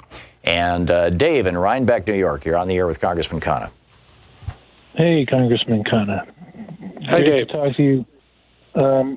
Don Beyer put forth, and I believe you in last session of Congress, you co-sponsored it, the Fair Representation Act, the H.R. 4000. Yes. Are you going to co-sponsor this next version? I have, and I will. Okay, great. I support the idea of getting rid of gerrymandering. I support the idea of ranked choice voting, and I'm open to multi-candidate districts. I think it would lead to more participation and better representation. Steve in New Boston, Michigan, you're on the air with Congressman Khanna. Yes, I have been watching the hearings, as most everybody else hopefully is too, and I keep noticing that the Republicans, they want to keep entering on the record that they keep asking for the identity of the whistleblower. Now, I called into the show a couple of weeks ago, and I asked a question to a lady congresswoman that was there, and is there laws on the books protecting the whistleblower? And she came back and said, absolutely, there are laws on the books. So my question is this. When the Republicans keep bringing this up to me, I keep hearing we want to break the law because they keep asking for it over and over and over again. Why don't the Democrats come back and say, this is the statute of the law that protects the whistleblowers? Look it up. Yeah, his question was for Jayapal, Pramila Jayapal. I'm sorry, I cut him off. I thought he was done, but Well, Steve, you're absolutely right. I mean, it is against the law to reveal the source of who the whistleblower is. And if any Republican were to do that, I think you could bring a legal action to say that they are doing something that is illegal. I don't support their antics of asking a question, but I don't think you can. It would be illegal to ask a question about trying to get at that information. I mean, journalists ask those types of questions, and there's a balance of the First Amendment right to speech and protecting the whistleblower. But I completely agree with what you're saying, and their tactics are awful, and that's what they want. That's what they're trying to do because there's no factual defense for this president. All right, and they're also trying to intimidate potential or future whistleblowers, in my humble opinion. Absolutely. They're basically saying, look, we can make your life very, very hard if you come out against this president. And I think we've just scratched the surface of the level of corruption that exists in the administration. I mean, we have plenty enough to impeach, but historians are going to be studying this probably for years, and we're going to see just how thoroughly corrupt this was. So there are probably many more whistleblowers who are out there. Yeah. Steve in Zimmerman, Minnesota, you're on the air with Congressman Khanna. Good afternoon, Tom and Congressman Khanna. I'm wondering, it's come out that Kevin McCarthy and Pete Sessions received rubles from Lev Parnas. Is Congress going to look into seeing how many other Republicans received rubles from Russia? And what are the consequences for those actions? Steve, I think it has to be investigated. I mean, it was very concerning what Parnas and others have done with Giuliani, and it's concerning if they've been engaged with Republican members of Congress, and that needs to be looked at either in the course of the investigation. Joe in Cupertino, California, you're on the air with your congressman. Tom, I wanted to just to clarify a statement yesterday. The Collins, the attorney that was arguing about this thing with irregardless is the word she was looking for. Right. Irregardless. Right. Thank you. But anyway, Congressman, it's a pleasure. I look forward to seeing you next week. And I wanted to express my appreciation to the Speaker. I, too, think that Moscow, Mitch, and Trump are both cowards when it comes to the gun safety legislation. And I'm broken as an American because of this administration's treatment of refugees at our southern border. But I'm focused on holding to account the Republican Party and the polls in March of this year, of 2020, and again in November, in support of a much larger congressional ethics investigation into some of the president's family and friends in Congress. Now, I have to stop watching MSNBC because this coverage of this is just ridiculous. Joe, what's your question? Well, my question is, have you had a chance to read this revision of the H-1B visas and the H-4 spouse? I believe it was rewritten and it's open for public comment, but there was an article in the Mercury that said that these revisions and changes are already written, and I'd wondered if you had a chance to look into that. Well, Joe, there has to be some reform of the H-1B process where you don't want people undercutting American labor markets, and my position has been that what we want is to actually give people green cards so that you don't have labor arbitrage where people are coming into this country, corporations are benefiting, and you're having, because of H-1B status, a vulnerability on employees. The problem I have with the administration is that they are just cutting the legal immigration numbers, and we want to have people coming from around the world and talented individuals, but we want them to come in a way that they aren't being underpaid. And so there are a number of Democratic proposals, one that Dick Durbin has proposed with Republican Chuck Grassley to reform the H-1B process, and that thoughtful approach is what we need. Congressman, we just have 40 seconds. The guy who's leading the charge against immigration, even legal immigration into the United States, is Stephen Miller, and we know now from this release of emails that he's in tight with white supremacists. And if a Democrat had been in tight with communists in the 50s, I know you and I both know what would have happened. Right. Do you think that Congress is going to do anything about this, about Stephen Miller? Oh, it's shocking. I mean, many of us have called on him to resign. He's not resigning. And there's not much more that Congress can do. But the problem is you have a president who doesn't have shame. I mean, almost every other president confronted with that, the person would be out the next day. But he is keeping Miller there because he doesn't want to offend any part of his political base. And that's why we have to defeat him in 2020. Amen. Congressman Ro Khanna taking your calls for the hour. You're listening to the Thom Hartmann Program. Call 202-808-9925. Congressman Khanna is the vice chair of the Congressional Progressive Caucus. He represents the 17th District of California in the U.S. House of Representatives.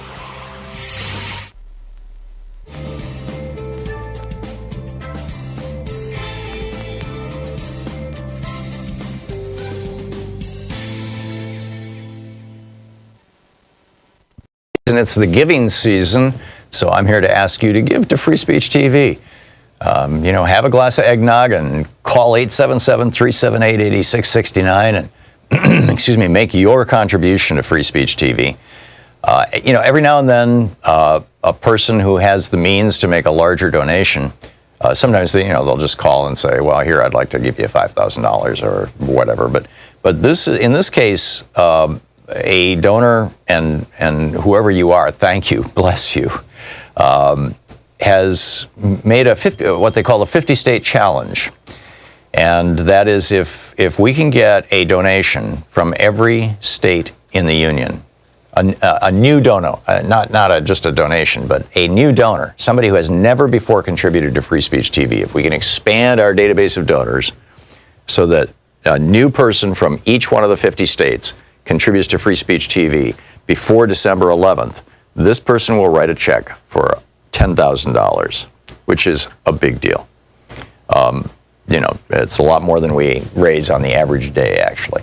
So the states that we have not heard from yet, and if you're in one of those states and you've never before contributed to Free Speech TV, now is the time to pick up your phone and go, ha-ha, I would like to contribute.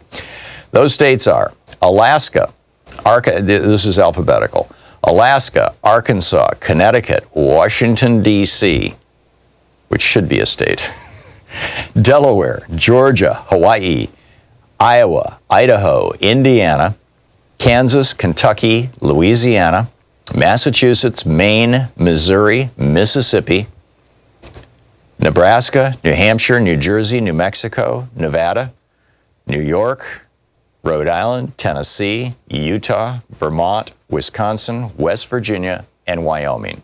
If you're in one of those states and you've never before donated to Free Speech TV, your donation could be the thing that pushes us over the top to get a $10,000 gift. So please call now, 877-378-8669.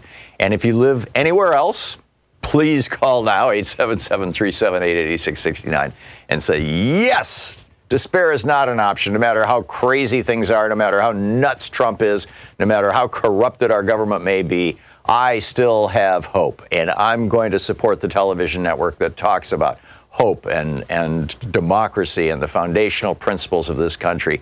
I want to support Free Speech TV, and in our case, the Thom Hartmann Program as well. 877-378-8669 is our telephone number, 877-378-8669. Please call now. And by the way, we've got some premiums with a $20 gift. There's the sticker, the Gravity, the only law Trump hasn't broken. I think that's probably true. I'm sure technically it's not, but it's a great bumper sticker. With a $50 gift, you get the tote bag, which says that nobody's above the law. Doesn't have, Trump's name on it. This is a little more, a little less inflammatory, a little more comfortable to walk around with in public. People who know will know, and people who don't won't. With a $120 gift, which can be just $10 a month for a year, a commitment to make to give $10 a month for a year.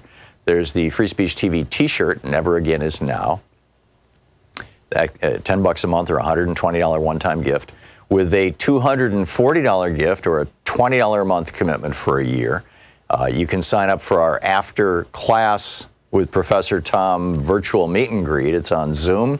And, we sometimes have absolutely fascinating conversations. It is not recorded. There's, it's not, it's not public. It's candid. It's thoughtful. It's straightforward. You'll get my unvarnished perspectives. $240 a month with a $360 a month gift, or $360 gift, $30 a month. The $240 is $20 a month. I think I misspoke just a moment ago.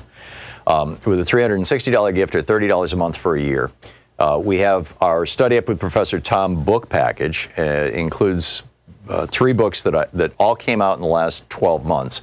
The Hidden History, or maybe 18 months.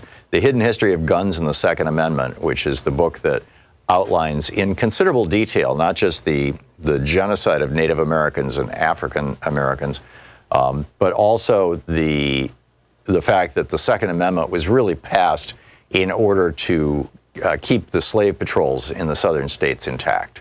I mean, that was the whole thing, and complete with Patrick Henry's speeches. It's mind-boggling.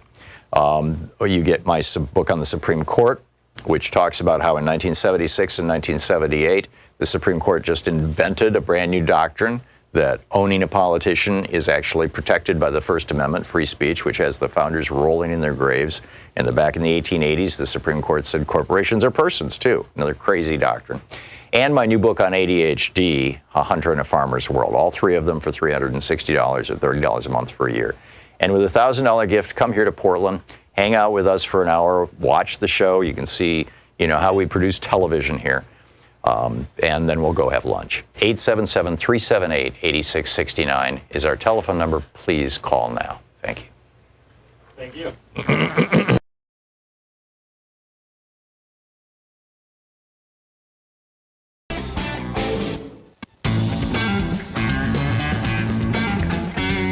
Welcome back. Congressman Ro Khanna is with us for the hour, taking your calls. He represents the 17th District of California. Khanna.house.gov is his website. He's the vice chair of the Congressional Progressive Caucus. Stephan in Mentor, Ohio, listening at 9:50 a.m. You're on the air with Congressman Khanna. Yes, sir. Congressman, I was watching the hearings and everything. But my question is about the immigration. There was a statement during the hearings that the Triangle countries were cut off in terms of aid, and I think that action itself exacerbated the migration from the people in those Triangle countries. You're talking Central America. Central America, yes. So this is a self-made crisis that the Trump administration created. So that's my statement. Okay.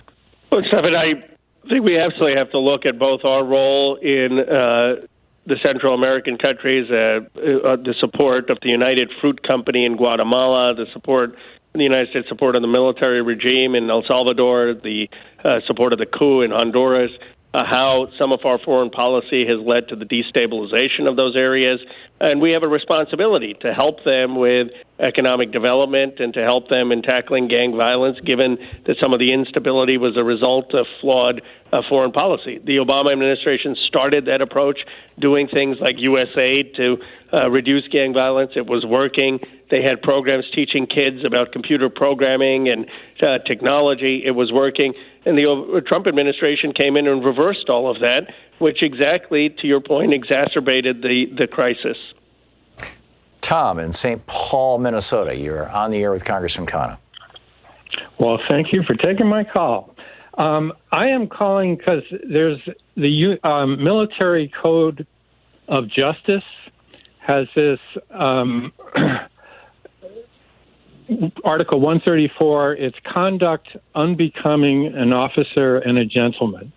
And if you look at the examples, it's kind of like impeachment. You know, there's just these examples that you do things that brings discredit to the military for one reason or another, or one level or another. But it seems to me all these things that everybody is irritated individually about Trump could be grouped into that article of impeachment if it's based on the unbecoming an officer and a gentleman. And just simply, what's good for the goose is good for the gander. What's good for a cadet is good for a commander. Okay. And that was one of the articles of impeachment against Andrew Johnson, as I recall, was bringing the office of the presidency into disrepute, or some words to that effect. Anyhow, Congressman? I'm sympathetic to that argument. I'd have to look up the history about that being used with Andrew Johnson. But you're absolutely right. I mean, one of the profound, lasting damages that Donald Trump has had is lowering the standard of what we see as acceptable for the leader of our country, lowering the bar for the types of public discourse we can engage in, spewing hate, acting with a little kind of decorum. And those things are hard. Once a culture becomes corrupted, that is hard to reverse. And that may be one of the worst legacies of the Trump presidency. Charles in Miami, Florida. You're on the air with Congressman Khanna. Hey, how you doing, Congressman Khanna? Charles, can you get your mouth closer to the microphone, please? Okay, is this better? Yeah, let's go for it. Your question? Okay, my question is this.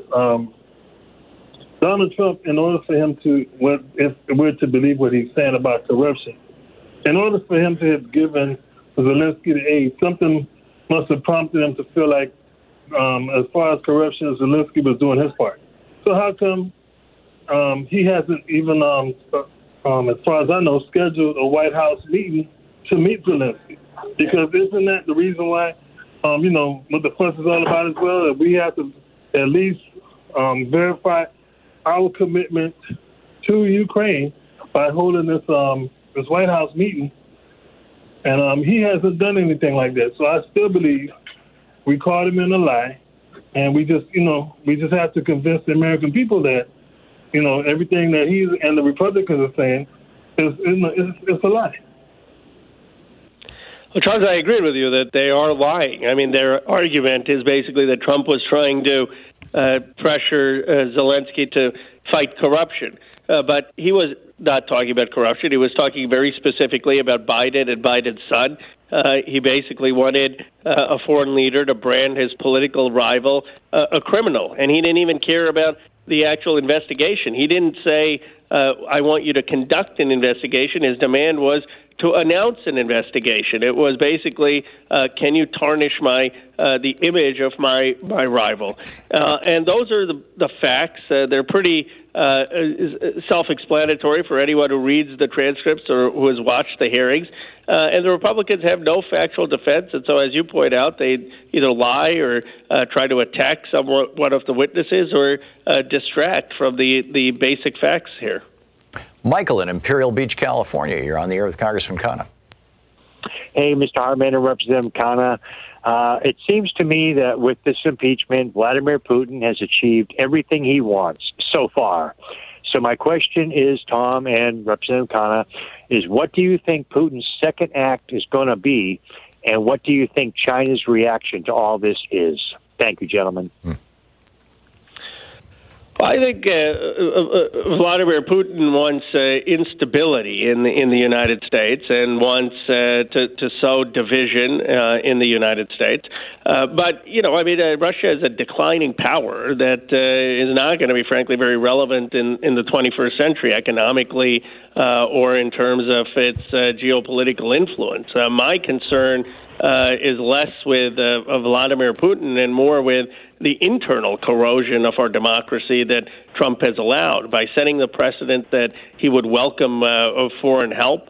He's compromising our electoral sovereignty by denying and criticizing the evidence-based reports. He's making us a country where we don't look at expertise. And by riding roughshod over institutional safeguards, he's really hurting the checks and balances of our country. So the real damage to me is internal. Alan in Stuart, Florida. You're on the air with Congressman Khanna. Alan, listening on Sirius XM. You're on the air. Yes, I'm sorry. My question is just very simple. Do you think that the Bidens should show up for a subpoena in the Senate trial? Alan, absolutely not. Biden's conduct is not in question. The question is, what did the President of the United States do? And to turn this into a inquisition against Biden is completely inappropriate. Mandela in Cleveland, Ohio. You're on the air with Congressman Khanna. Yes, thank you for taking my call. When people are married and they have let's say one partner's unfaithful, they have a tough time reconciling, and oftentimes they have to go to therapy to recover. Obviously, Congress has lost the respect for the public. And so my question really is, do you think that it would be useful to have a precondition like a psychological exam for people who want to serve in college so that we could maybe elevate the level of the people who are given the opportunity to serve? Well, Mandela, first of all, I must say I love your name. It's a great honor to have a name, Mandela. But I don't agree that we need a psychological test. I think that is concerning if we start to have people constructing tests on who can run for office. And while I agree with you that there's a lot to be desired for those of us who run for office, I think the bigger problem is the polarization of the nation. I mean, most members of Congress are reflecting the views of their constituencies. And you could replace every single Republican tomorrow with another Republican, and you probably aren't going to change the outcome. So the question is, how can we change the culture in this country that becomes more evidence-based evidence-based and fact-based? How can we change the media, maybe with the fairness doctrine or other laws that don't allow them to spew propaganda? How can we encourage more critical thinking and restore fact-based politics? How can we have conversation across geographies among citizens? I think it's a much deeper problem than simply replacing the elected officials. John in Sunland, California. You're on the air with Congressman Khanna. Yes, thank you, Tom, and thank you, Congressman Khanna. There was a Pew poll a couple of days ago that said 43% of Republicans believe a president should be free of checks and balances of the courts and Congress. This is wrong. I want to know, how do you deal with this? How do you deal with people that are under the influence of the propaganda of people like Hannity and Limbaugh, and how do we give the voice to loyal American Republicans? How can we, allow them to speak? Thank you, John. I'm share your sense of frustration. I mean, I saw another poll that said that that Donald Trump was more popular among Republicans than Abraham Lincoln was. And the scary thing is, when you talk to some Republican colleagues of mine, they're actually moderating forces compared to the Republican constituencies in their own districts. They're getting attacked often from the right. So it's important to realize it's not just that Congress that has been radicalized, it's these voting constituencies that have been radicalized. And I think you point to the right reason for it, through propaganda on media, because of the bully pulpit that Trump has commanded. And it's a very scary situation where we have to. My only sense is we need grassroots organization, the type that Bernie Sanders or others are building, to help cut through the avalanche of propaganda. Congressman Ro Khanna is taking your calls for the hour. He's the vice chair of the Congressional Progressive Caucus. His website is khanna.house.gov, Khanna. You can tweet him at @RepRoKhanna. He represents the 17th District of the state of California, the Silicon Valley area. And we'll be back with more of your calls for Congressman Khanna in just a moment. It's 46 minutes past the hour here on the Thom Hartmann Program. Talk media for the sane among us. You're listening to Thom Hartmann. Visit ThomHartmann.com for audio and video archives. And we'll be right back with more of your calls for Congressman Ro Khanna.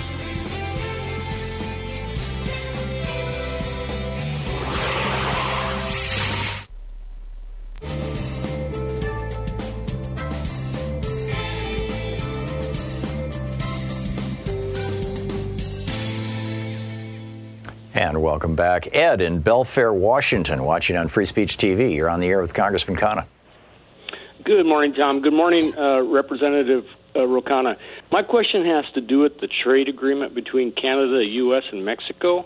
I have a lot of questions about it, but the main thing is who does it help, who does it not help, and who was on the table when it was written? What special interests wrote this? Was there trade unions involved? Was it big corporations that wrote this? I'll take your answer off the air. Thank you. Ed, well, when it was written, it helped corporations and it hurt American workers and it hurt workers in Mexico and Canada. I mean, it was a handout, in my view, to corporate interests which allowed them to go to places like Mexico without having strong labor standards in Mexico. So workers there were paid below market wages. And it hurt organizing in Mexico. It hurt American workers. You're talking the original NAFTA. The original NAFTA. I think that was his. I think he was saying. No, well, his who was question is the new MCA any better? Well, the new MCA is better in some ways. It takes away the international dispute settlement, which was bypassing courts and due process, but it needs to have stronger labor protections, which we're negotiating, and it can't give a handout to pharmaceuticals. I mean, in its current form, had extended pharmaceutical patents from locking in 12 years into the agreement, which is unacceptable. So the Speaker and several people in Congress are trying to negotiate to make sure that it strengthens labor provisions without giving these handouts to the pharmaceutical companies. Natalie in Auburn, Washington, listening on KBCS. You're on the air with Congressman Khanna. Hello. Hi. Your question? I have a question. Well, here's the thing. Everybody in the Democratic Party is pointing to what a threat this current president is to our democracy, and I agree. But the thing is, during this impeachment process, a whole bunch of Democrats voted to extend the Patriot Act, and I'm wondering why that is. Natalie, I appreciate that. I was one of the votes for extending the continuing resolution. Now, in 2004, I ran a primary campaign against the war in Iraq and against the Patriot Act. I've been a staunch opponent of the Patriot Act. Russ Feingold, who was the lone senator to vote against the Patriot Act, was one of my heroes.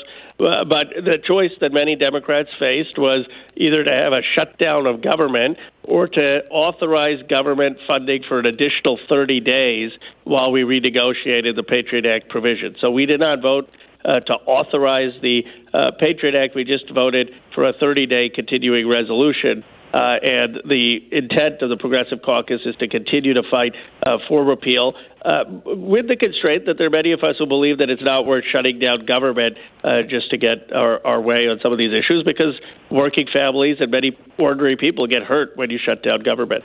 So we just have 15 seconds. Do you think that the Patriot Act is going to have a sufficient, a good rewrite? I mean, I think there are provisions that need to be repealed from it. The mass surveillance provision, the collection of electronic records provision. I've been on letters that have called for that, and I do think that we're going to have some serious reform for it, and I'm optimistic we will get that through the caucus. That's good news. It's coming up, well, it is 10 minutes before the hour here. Congressman Ro Khanna taking your calls for the hour. We'll be back in just a moment with more of your calls for Congressman Khanna. I have to read an ad here on the commercial side, so we'll be back in 60 seconds. Stick around.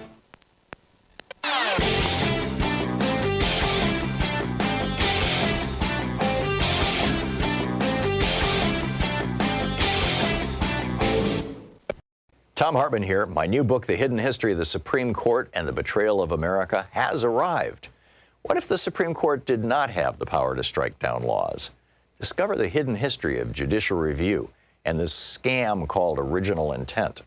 Learn how we can save the planet by modernizing the Supreme Court. And most important, how we can democratize the Supreme Court now before it's too late.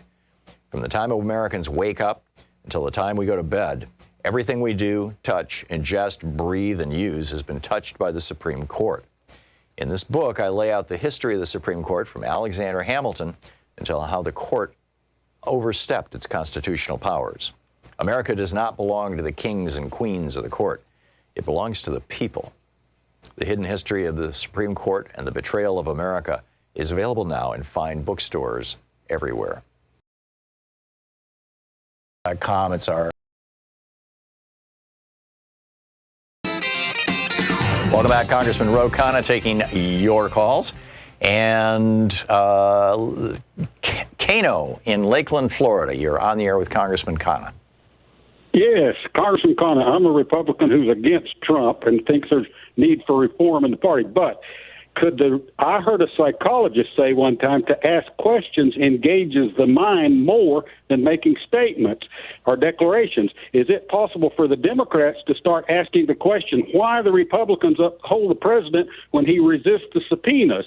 And why, when they ask for the whistleblower to come forth, why do they want to break the law? Instead of making the declaration that they are, just ask the question. Maybe that will engage the minds of the public more by asking questions about why the Republicans want to uphold the breaking of the law by the president and so on.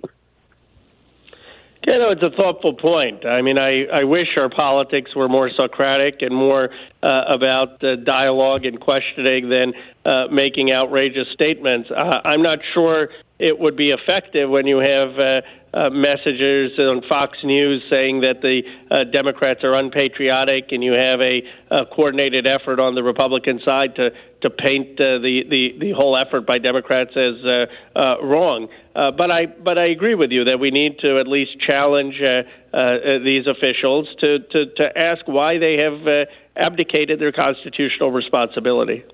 Jill in Manila, Indiana, you're on the air with Congressman Khanna. Hi, Congressman Khanna. I saw a thing on MSNBC yesterday where they said that not all of the aid had been released, that they were still holding $35 million.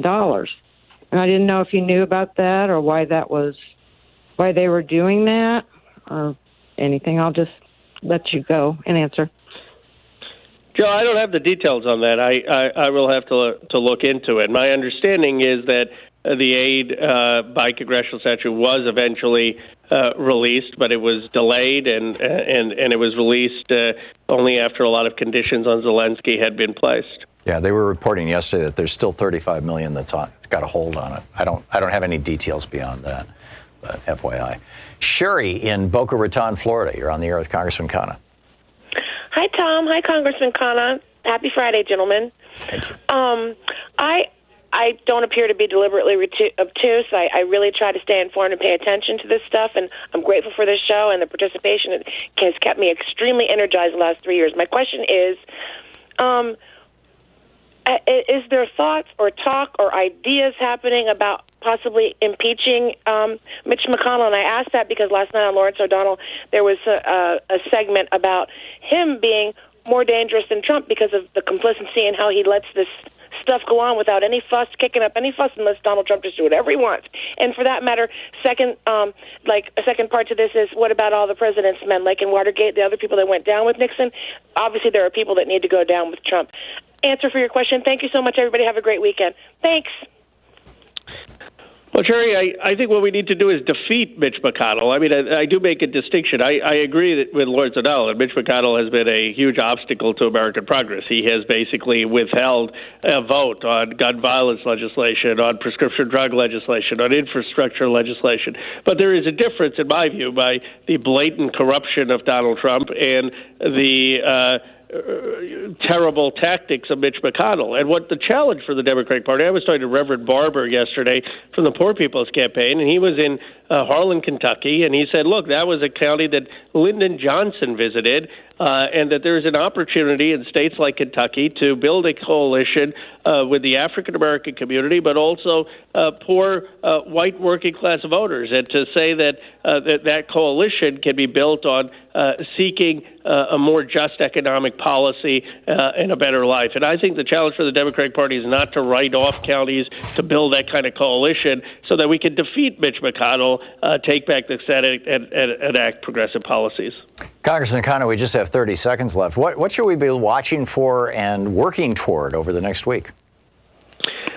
Well, of course, we're going to continue to push forward on the impeachment. I think we will have a vote before adjourning from Christmas, and that is something that will continue to look for people's engagement. But this prescription drug fight is going to be critical next week. It's all about whether we're going to make good on our promise to allow Medicare to negotiate, or whether we're going to compromise with ourselves, as Democrats too often do. The pharmaceutical lobby is out in full force on the Hill. So citizen voices on that can really make a difference. Great. Thank you so much, Congressman, for being with us today and for the frequency with which you come on this program. Thank you. Tom, it's my pleasure. I really enjoy it. Thanks. You. Have a great afternoon. We'll be back with more of our program. Actually, we're going to talk with Professor Rob Jackson about carbon in our atmosphere right after this. You're listening to Thom Hartmann.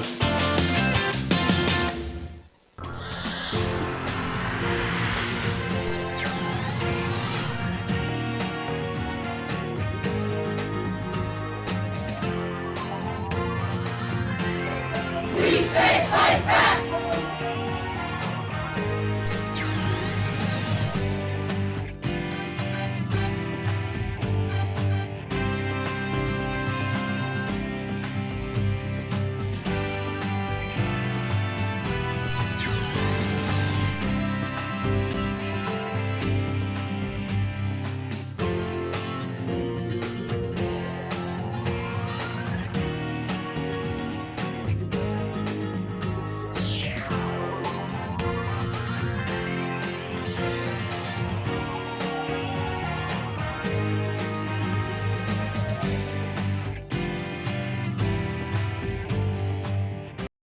Thom Hartmann here. My new book, The Hidden History of the Supreme Court and the Betrayal of America, has arrived.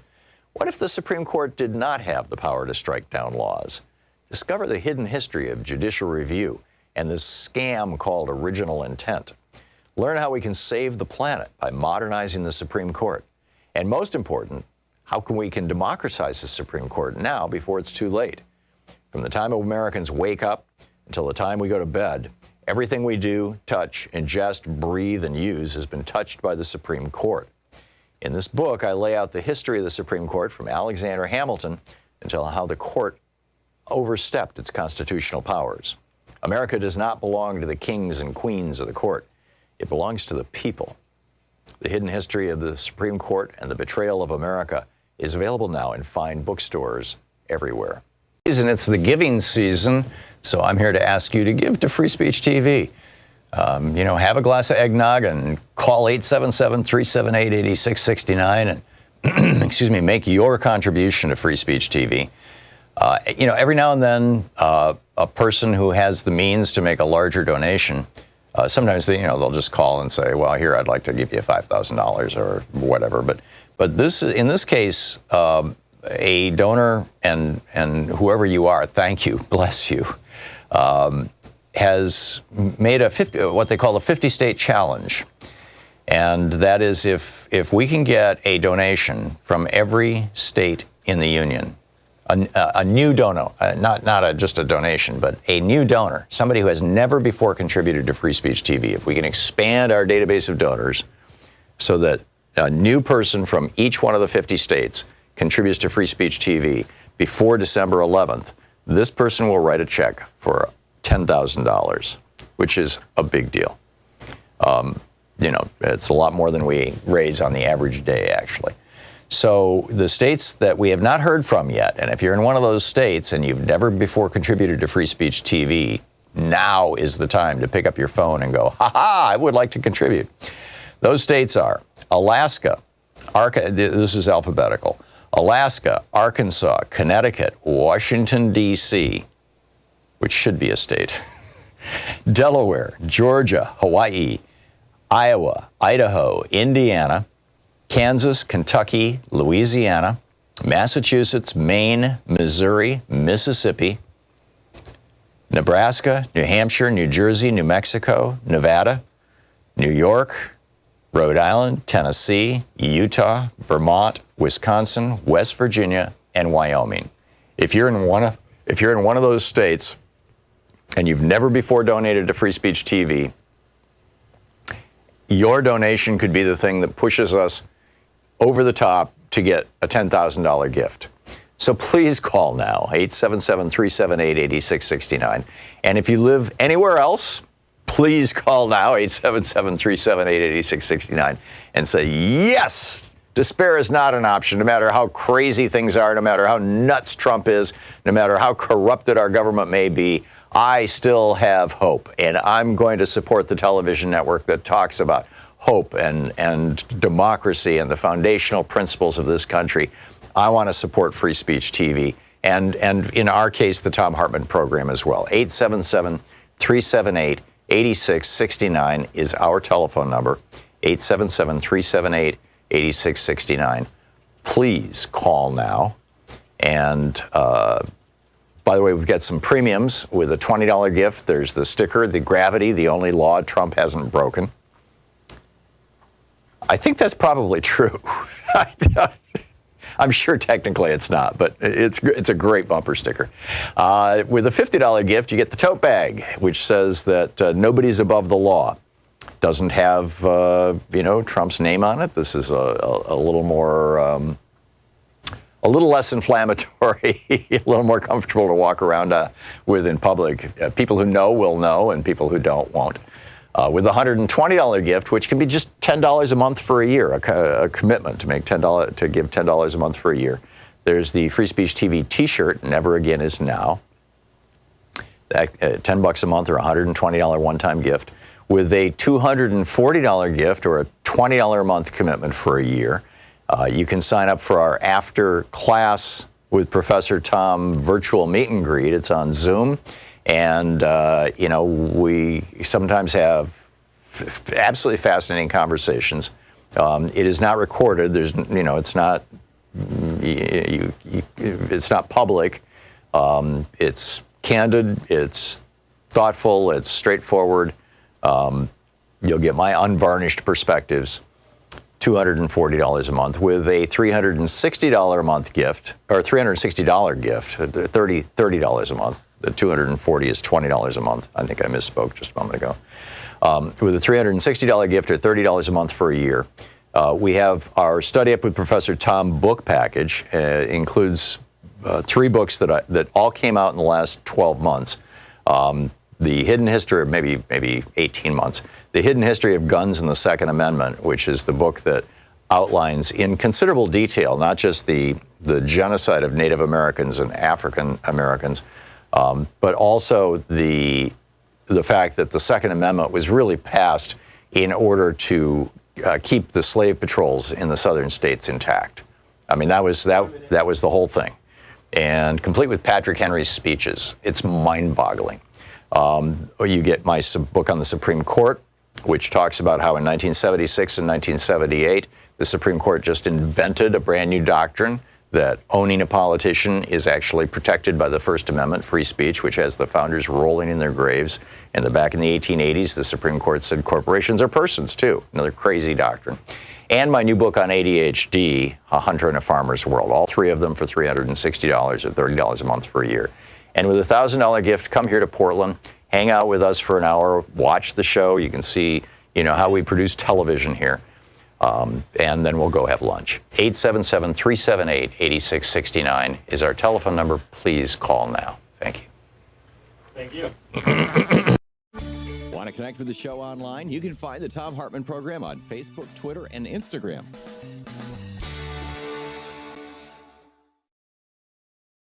Existing Vacancy. Supreme Ambition by Ruth Marcus.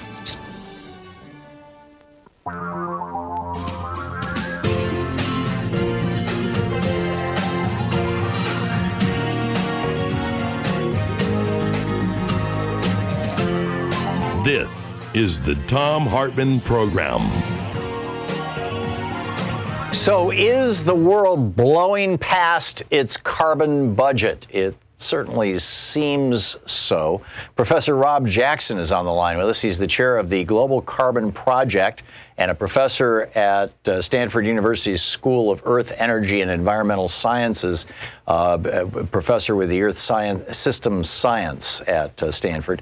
GlobalCarbonProject.org is the website, and the Twitter handle is Stanford Earth, at Stanford Earth. Professor Jackson, welcome to the program. Thanks for having me, Tom. Thank you for joining us.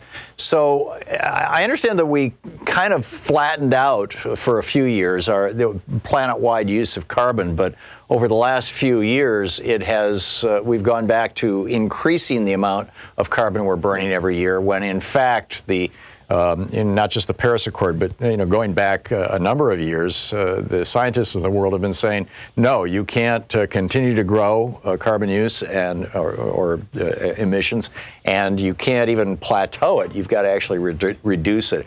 Do I have that right? And what are the numbers like? Where are we at?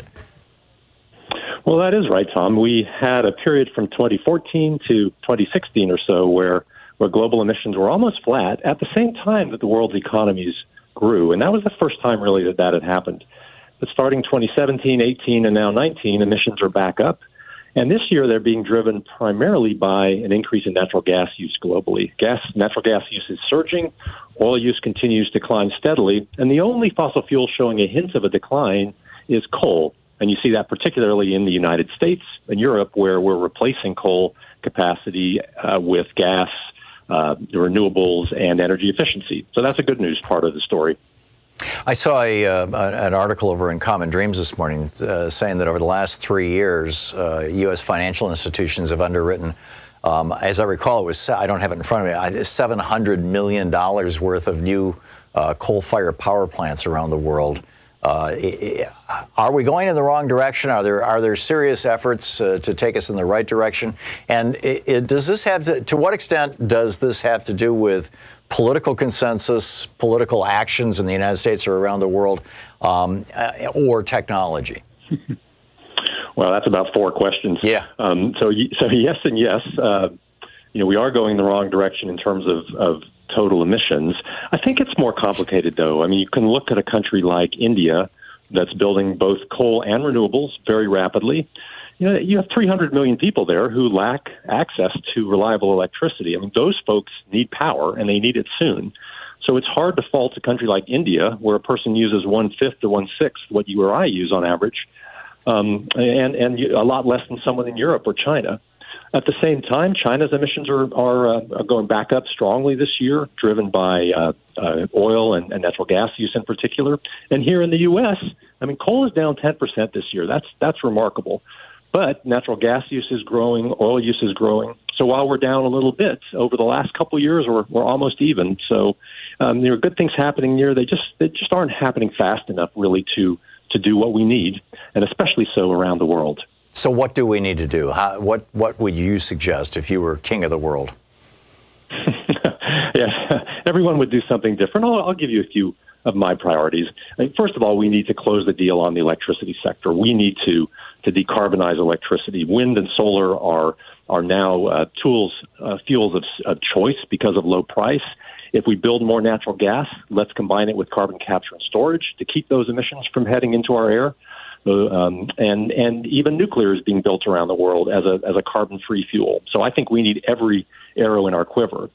The tough sector is transportation. Air traffic's going up 5% a year.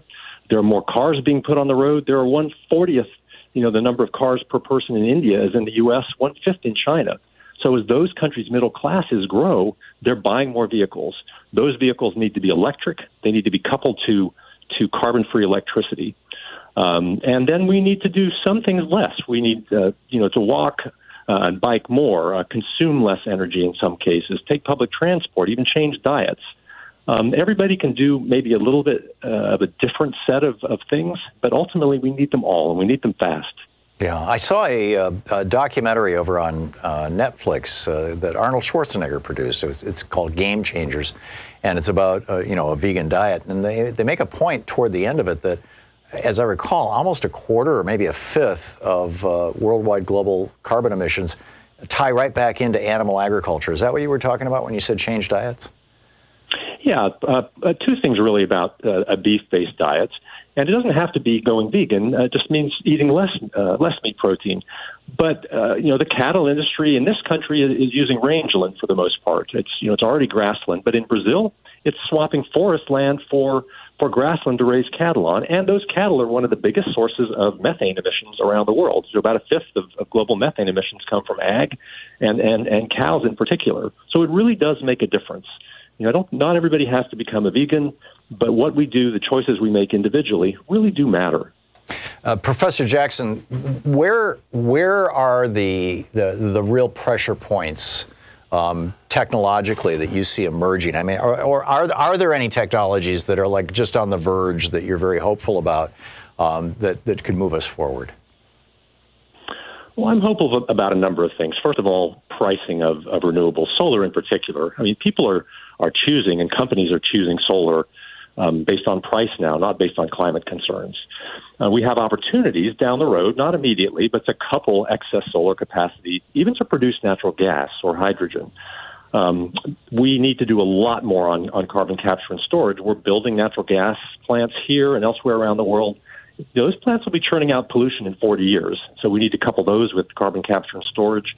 I'm super excited about the electric car growth, but let's be honest. I mean, a lot of the people in the world won't be able to afford electric cars for a while.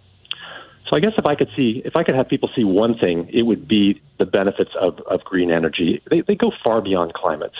The two biggest sources of mortality, of deaths from air pollution in this country are coal and cars. Those are tens of thousands of people every year, millions of people around the world. So when we swap to green energy, we save lives from air pollution. When we don't burn oil and import oil from OPEC, we make our country stronger, more nationally secure. We improve our balance of trade. There are so many benefits to green energy that go far beyond climate. I think those benefits should resonate with Republicans and Democrats. We're talking with Professor Rob Jackson, the chair of the Global Carbon Project, globalcarbonproject.org, also a professor at Stanford University. Last question. What if we don't do anything? Global emissions are increasing at over 1%, I believe, right now. I think 1.7% is the number, sticks in my head. Correct me if I'm wrong, last year. If we continue on the path that we appear to be on right now, where will we end up, and within what time frame? Well, the honest answer is we aren't sure. I mean, emissions globally were up about 2% last year, another 0.6% this year. I mean, we do know that this isn't about our grandchildren. And look at what's happening to the Earth now. We are in the process of melting the North Pole in summer, have it be ice-free, possibly even in our lifetimes, and certainly our children's lifetimes. We're killing the Great Barrier Reef. Right here in the United States, we are seeing amazing changes in our weather. Storms are getting stronger. Our droughts are getting stronger. The western U.S. is seeing just an amazing increase in the number of fires. We're paying for this right now. 2017 we paid $300 billion for natural disasters in this country. That was $100 billion more than we had ever paid before. This is right now. This isn't some nebulous time in the future. Yeah. Professor Jackson, thanks so much for dropping by. It's been great talking with you. Thank you. Thank you, Tom. Professor Rob Jackson. The website is globalcarbonproject.org. The Twitter handle is Stanford Earth. He is the chair of the Global Carbon Project and professor of Earth Systems Science at Stanford University's School of Earth, Energy, and Environmental Sciences. We'll be right back. This is the Thom Hartmann Program. Back with your calls and more of the news of the day right after this.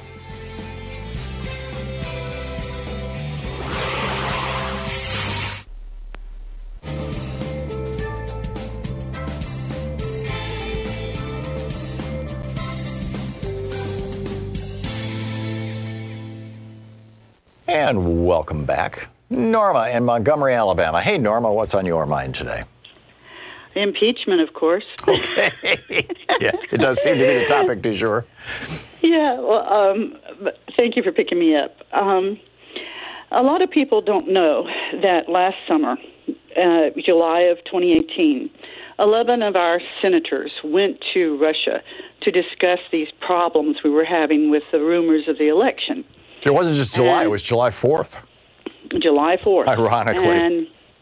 And one of them was my Senator Shelby from Alabama, and then there was Steve Daines from Montana, and John Hoeven from North Dakota, and Ron Johnson from Wisconsin. John Kennedy from Louisiana was one of them, and Jerry Moran from Kansas, and Thune from South Dakota. I can't remember them all. But these people went over there, these senators went over there to discuss, making relationships with Russia much better. And I find myself wondering, are these people going to interfere with the impeachment because they have their own connections to Russia?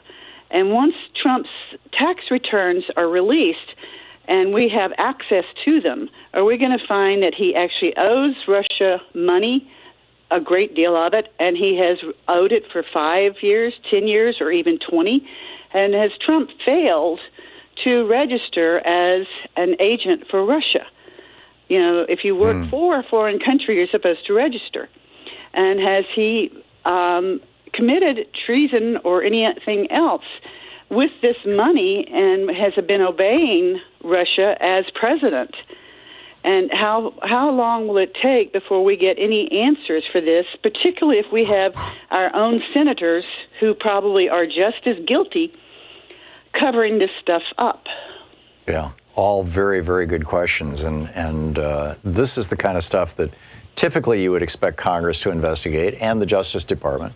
And they're not doing it. No, they're not. And I'm surprised that there haven't been, frankly, like lawsuits, from independent groups about, the Foreign Registration Act. I don't know. We'll see, Norma. I have no easy answers to any of that, but you raised some very, very important questions. Thank you very much. Robin in Belhaven, North Carolina. Hey, Robin, what's up?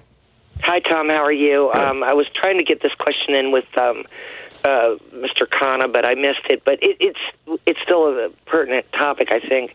The establishment Democrats, I like to call them neoliberals. Me and you talked about this once before. You don't define it like I do, and a lot of the alt news, we call them neoliberals. These are the Democrats that sold out to donors. their arguments and their journalists that support these neoliberals as Democrats.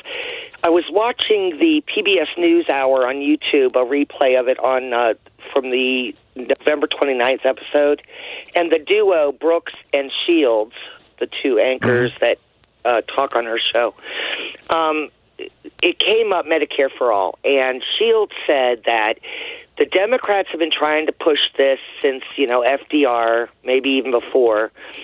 And in fact, he did say before. And every time he says the Democrats suffer in elections following it. In other words, they have to pay a big price. Right. Those were exact words.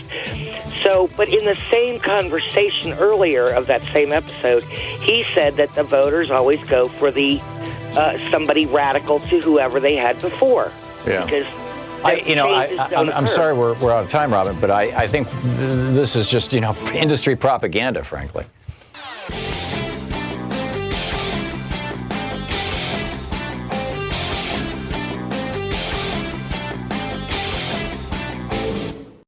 Thom Hartmann here. My new book, The Hidden History of the Supreme Court and the Betrayal of America, has arrived. What if the Supreme Court did not have the power to strike down laws? Discover the hidden history of judicial review and this scam called original intent. Learn how we can save the planet by modernizing the Supreme Court. And most important, how we can democratize the Supreme Court now before it's too late. From the time Americans wake up until the time we go to bed, everything we do, touch, ingest, breathe, and use has been touched by the Supreme Court. In this book, I lay out the history of the Supreme Court from Alexander Hamilton until how the court overstepped its constitutional powers. America does not belong to the kings and queens of the court. It belongs to the people. The Hidden History of the Supreme Court and the Betrayal of America is available now in fine bookstores everywhere.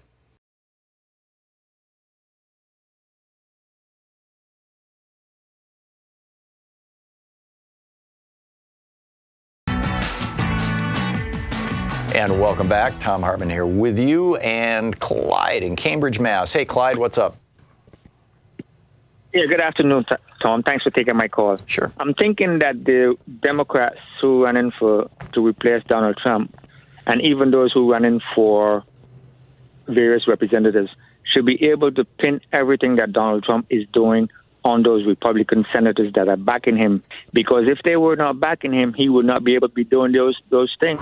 And I think it is very simple. All they have to do is tag team those Republicans, such as Mitch McConnell, Lindsey Graham, Susan Collins, and those guys, and back them into a corner. Because Donald Trump keep going around telling the public that he has done more than any other president, and I can't find one single thing that he has done to benefit the majority of people who are so-called middle class. All he has done was one law. One law has been passed, and that was the tax law that gave millionaires and billionaires the little man tax dollar. Right. What else has he done? Ease Nothing. regulations, and when you ease regulations, all you do is give people bad food and bad water to drink and whatnot. I heard the people in Bridgewater, Massachusetts this morning talking about the bad, dirty, bung water that they have to use, and we have a Republican governor here. Mm-hmm. And someone referred to Flint, Michigan, and I'm said this is the same bloody well thing that's going on here. No, we have a Republican governor in this place. All he did was ease regulations, and when you ease regulations, that's all you're going to get. Right. Plus, you lose jobs because the regulations, if they require cleaning up the water, somebody has to have the job of cleaning up the water. All the guy has done is reverse Obama policies, the Climate Paris Agreement. Right. So what's your question, Clyde? I agree with you. Is there a question in there, or did you just want to make that statement? I'm making a statement that they need to pin these things on the Republicans and have the Republicans running. Yeah, I'm with you. I'm absolutely with you. And hopefully that's what the elections are going to be all about. Courtney in Ukiah, California. Hey, Courtney, what's up? Hi, Tom. How you doing? I'm well. What's on your mind? One of the many issues I have with the impeachment hearings is this, and I just wanted to get your thoughts on it. You know, so much is kind of the underlying driving of a lot of the Republicans' defense and criticism of the Democrats is that this is totally, non-bipartisan, and they're continually talking about the public polls of, half of America wants him impeached, half doesn't, so on and so forth. And, if Joe Schmo down the street commits a crime and his case ends up on the desk of the DA doesn't go out and poll the community to find out if the community wants him to prosecute this crime.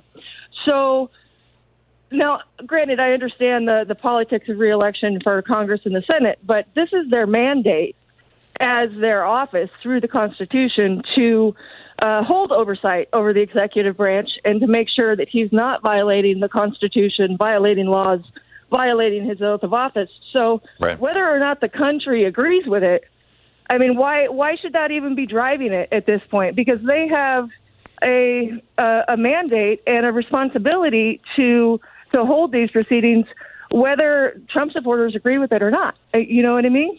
I do. I'm not sure what your point is. Well, I'm just asking, your thoughts on why. Well, I guess why it's just politics, but why the Republicans are continuing to take Trump's side and obstruct. Is that I think even Democrats, relying on public opinion to kind of motivate them. Well, if public support isn't behind this, well, then we're not going to do it. Like, your job is your job, whether you have public support in it or not. Well, there's two sides to their job, Courtney. In part, elected representatives are supposed to reflect the will of their electorate, of the people that they represent. On the other hand, they're also supposed to do what's legal and right and moral and in the best interests of our country. And sometimes those things come into conflict, particularly when you've got large media machines like Right Wing Hate Radio and Fox News that are constantly pushing people to believe things and support policies that at the end of the day are actually destructive to the planet, like denying global climate change or saying that it's okay for foreign governments to interfere in our elections. So, I think a lot of legislators are walking a very fine line. But on the Republican side, I wrote an article about this. It's over at salon.com right now, asking the question, why is it that not a single Republican is broken with Trump, other than Justin Amash, who got kicked out of the party? And I think the simple answer is that the billionaires who Trump is one of, and the billionaires who own the Republican Party, who own all these individual politicians, thanks to a series of Supreme Court decisions that absolutely betrayed this country, those billionaires are getting what they want. They're getting their tax breaks. They're getting their deregulation. They're making more money on dirty air and water. There are more poisons in the atmosphere. The chemical industry has been deregulated. Our public lands are being sold off to oil companies. The Clean Air Act is being rolled back. The CAFE standards, the automobile efficiency standards, are being reduced. I mean, basically, the bottom line is that everything that the wealthy donors want, Trump is giving them. And that's why they're still supporting him. And they're the same people who own these Republican members of Congress.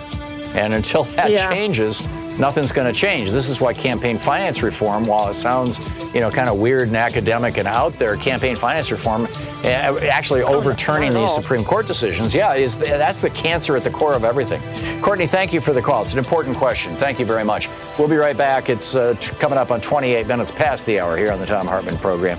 We'll be picking up your calls right after this on Anything Goes Friday. You're listening to the Thom Hartmann Program. Call 202-808-9925. Anything Goes Friday. We can talk impeachment. We can talk flying saucers. Your choice right after this.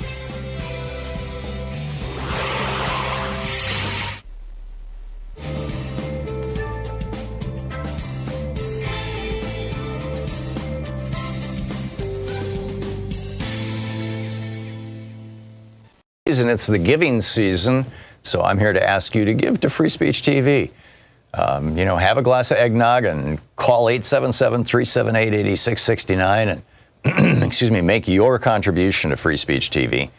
Every now and then, a person who has the means to make a larger donation, sometimes they'll just call and say, well, here, I'd like to give you $5,000 or whatever. But in this case, a donor and whoever you are, thank you, bless you, has made what they call a 50-state challenge.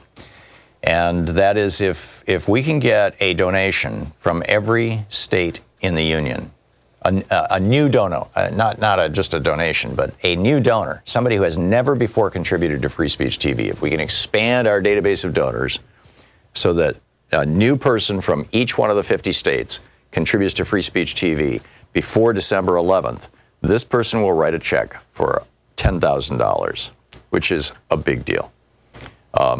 You know, it's a lot more than we raise on the average day, actually. So the states that we have not heard from yet, and if you're in one of those states and you've never before contributed to Free Speech TV, now is the time to pick up your phone and go, ha-ha, I would like to contribute. Those states are Alaska, this is alphabetical, Alaska, Arkansas, Connecticut, Washington, D.C., which should be a state, Delaware, Georgia, Hawaii, Iowa, Idaho, Indiana, Kansas, Kentucky, Louisiana, Massachusetts, Maine, Missouri, Mississippi, Nebraska, New Hampshire, New Jersey, New Mexico, Nevada, New York, Rhode Island, Tennessee, Utah, Vermont, Wisconsin, West Virginia, and Wyoming. If you're in one of those states and you've never before donated to Free Speech TV, your donation could be the thing that pushes us over the top to get a $10,000 gift. So please call now, 877-378-8669. And if you live anywhere else, please call now, 877-378-8669, and say, yes, despair is not an option, no matter how crazy things are, no matter how nuts Trump is, no matter how corrupted our government may be, I still have hope, and I'm going to support the television network that talks about hope and democracy and the foundational principles of this country. I want to support Free Speech TV, and in our case, the Thom Hartmann Program as well. 877-378-8669 is our telephone number, 877-378-8669. Please call now, and by the way, we've got some premiums with a $20 gift. There's the sticker, the Gravity, the only law Trump hasn't broken. I think that's probably true. I'm sure technically it's not, but it's a great bumper sticker. With a $50 gift, you get the tote bag, which says that nobody's above the law.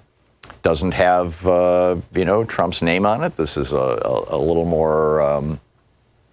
a little less inflammatory, a little more comfortable to walk around with in public. People who know will know, and people who don't won't. With a $120 gift, which can be just $10 a month for a year, a commitment to give $10 a month for a year. There's the Free Speech TV T-shirt, Never Again Is Now.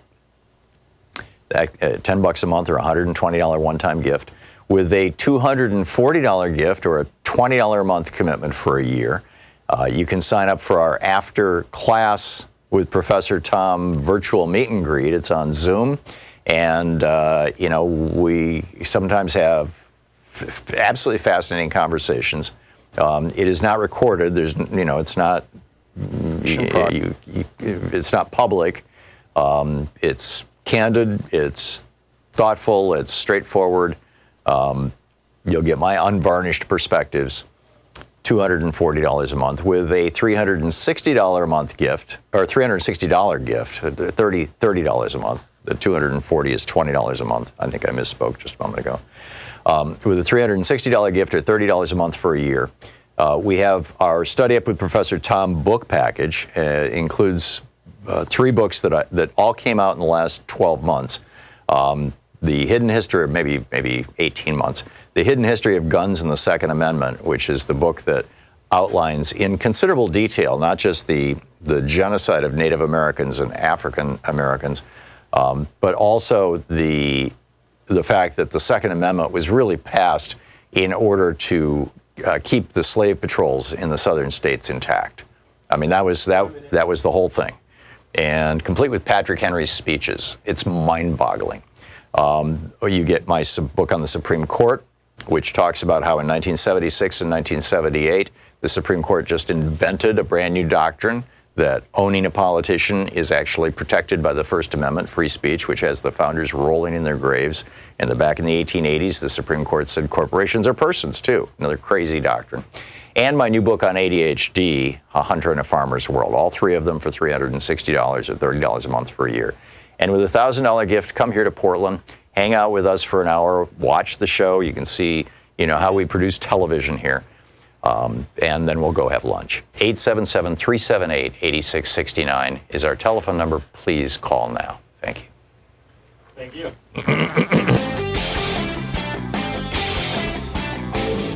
Thom Hartmann here. Check out my new weekly podcast, The Science Revolution. On this week's podcast, ADHD. Are you a hunter in a farmer's world? Look out! Dr. Bun Strauss is here on the rising sea levels and those in the path.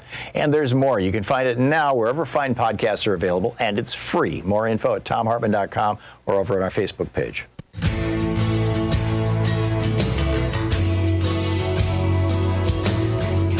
It's 34 minutes past the hour. It's Anything Goes Friday here on the Thom Hartmann Program. Brian in Joliet, Illinois. Hey, Brian, what's on your mind?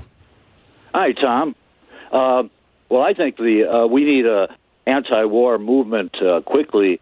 This morning on TV, I heard that Trump is apparently going to send another 4,000 to 7,000 to the Middle East, and he's pulled. As I heard, he's pulled U.S. troops from Syria and northern Syria, where the Russian and Turkish troops are patrolling. And he says he sent them into Saudi Arabia, where the Saudis are paying the U.S. government billions for this, and they don't say why, whether it's uprisings in Saudi Arabia or getting prepared with Europeans, nations for a war with Iran. And I heard that I saw Pompeo and Netanyahu, that fascist, a meeting in Portugal, and that's something up there. And I think Trump is just like the last Democratic president we had. I'm a Democratic socialist like Bernie Sanders and AOC, but I think just like the last Democratic president who wanted unlimited bombings of Pakistan, along with that George W. Bush, and I think we're heading for another resource war, which will lead directly to a nuclear war. The U.S. government we don't spend $1.8 trillion on weapons of destruction for no reason. They desire to use them, and they're like children with toys, and I think they intend to. And we got to have an anti-war movement quick, or I think it's going to lead to annihilation. Yeah. Also, Iraqi, their government or whatever they got there for a government, closed off the southern border with Iran, and in the south of Iran is where most of the oil is for Iran. So there's something going on here. Yeah, and what's going on is that Iran has functionally taken over much of Iraq, and in fact, there have been reports that they've been moving military into Iraq. And the federal... Well, I have a different point of view on that. I think these uprisings in Iraq, most of them, from what the reports I've heard, are young people. They absolutely Iraqis are. No, there's a new constitution. Yeah, no, there's a massive anti-corruption uprising going on in Iraq. You're absolutely right, Brian. That said, though, basically when we took down the Iraqi government, we turned it. The majority of Iraq are Shiites. The Sunnis were represented by Saddam Hussein. We basically turned Iraq back into a Shiite government, and the very first business to open in Baghdad was the Bank of Iran. And so, there's a real problem there. And then Iran has an alliance with Russia, and we have an alliance with Saudi Arabia. It's turning into a Shia-Sunni thing. We've also apparently we're withholding aid to Lebanon, and there's apparently some aid to Ukraine that has still not gone out. I share your concern that we could be looking at World War III. I share that concern. I'm very concerned about it. And I don't think it's being taken seriously by enough people. Tulsi Gabbard has put it at the core of her presidential campaign. She's not getting a lot of traction, and she does have some very much out of the mainstream, even out of the progressive mainstream opinions in some other areas where I would not vote for her in a primary. But she has put peace front and center, and I think that's something that needs to have more emphasis, frankly. Paul in Woodinville, Washington. Hey, Paul, what's on your mind today? Yeah, I wanted to go back to your discussion yesterday about access to education, free college, and the connection to innovation. Right. you were talking about yesterday, and there was an important factor that was left out of that. And we're talking about the free college movement was really, kind of put out of business in the 1960s. But after that, I'm saying when the GI Bill expired, you mean? Well, yeah. Well, but what I'm talking about is what we are missing right now is what we had in the 1960s with all the innovation that we had. We had a national mission, and that was the space program. And this ties into what we talked about in terms of innovation. You talked about things like, well, for instance, a good example, a popular example is the advent of Velcro was all kinds of people added to solved problems that the space program needed, from companies to individuals. Velcro was invented by a little old lady who was a seamstress who came up with the idea of how to keep the astronauts from floating away in the space capsule. What she did was you put the hook of the Velcro on the bottom of their boots, and the loop is the carpeting on the floor of the space capsule. And that's the kind of thing that was, there are probably tens of thousands of examples of individuals and companies producing things in the mission of the space program, and this was innovation. And I want to tie that in with regulations. Is there couldn't be anything more regulated than putting a rocket in space. The environment is regulated. Everything is tightly regulated. And that's what led to the innovation. It's what the Republicans seem to think. By the way, they don't have a mission. The mission since Ronald Reagan for them has simply be make the wealthy more wealthy by cutting taxes. They don't have, and what they keep talking about for businesses, you need to cut regulations so that people will be, there'll be more innovation. Well, that doesn't promote innovation. If you can do anything, you're not solving any problems. No, it actually discourages innovation. Exactly, because you're it not maintains having the to status quo. And you don't have to solve any problems. Right. And Go ahead. Well, I just wanted to throw out another data point for you and get your riff on this. When I was in high school or junior high school, I remember a class where I believe it was a history class, might have been something else, where basically what the teacher said was war produces innovation, and went through how World War I produced all kinds of innovation in aviation, which had just recently been developed, and what a great thing that was. World War II, all kinds of innovations in electronics and telecommunications and other things as a consequence of the war effort. And your point that the space program produced massive amounts of innovation. War is just another giant government project, where everybody gets together and works toward a common goal, as was the space program. And it seems to me that the Green New Deal would accomplish all that without killing people like war does, or doing something that has questionable value, like putting a man on the moon. What do you think? Correct.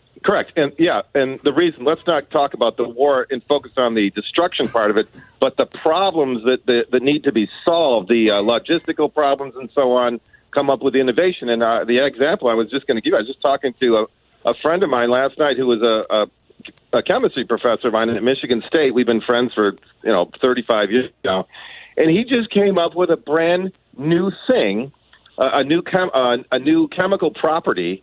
And how he came up with it was fooling around. And here's what happened. He said, just as a matter of professional development, his company decided, well, let's work with, I'll just call it photoactive molecules.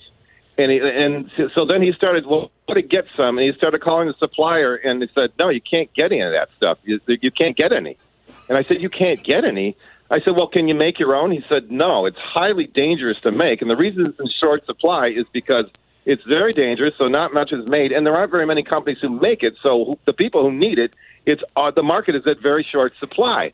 But the supplier told him, you can use this old molecule. It was a first generation photoactivator from the 60s. Nobody uses that. You could probably get hold of some of that. It's not very effective like the new ones are. You can get some.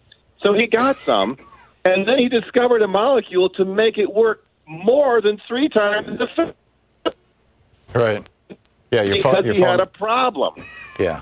Yeah, there you go. This is innovation is really, really vital stuff, and what was it?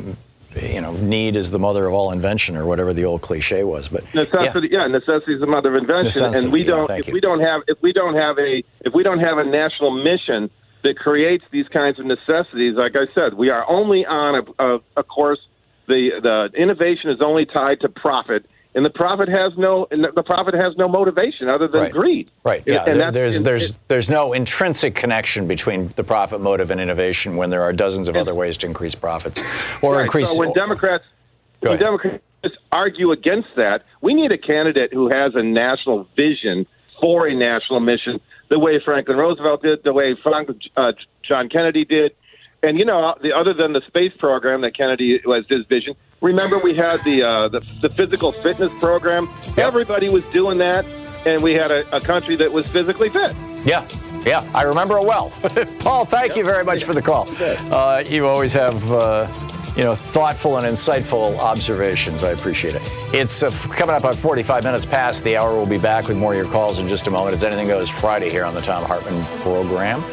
And to you, TGIF, Shabbat Shalom, Juma Mubarak, whatever it may be for you. You're listening to Thom Hartmann. Visit ThomHartmann.com for audio and video archives. I wonder if the Pastafarians have a Friday Sabbath. I'll bet they do. I just don't know what the Pastafarian greeting is. We've been thinking of putting a colander with Christmas lights on it.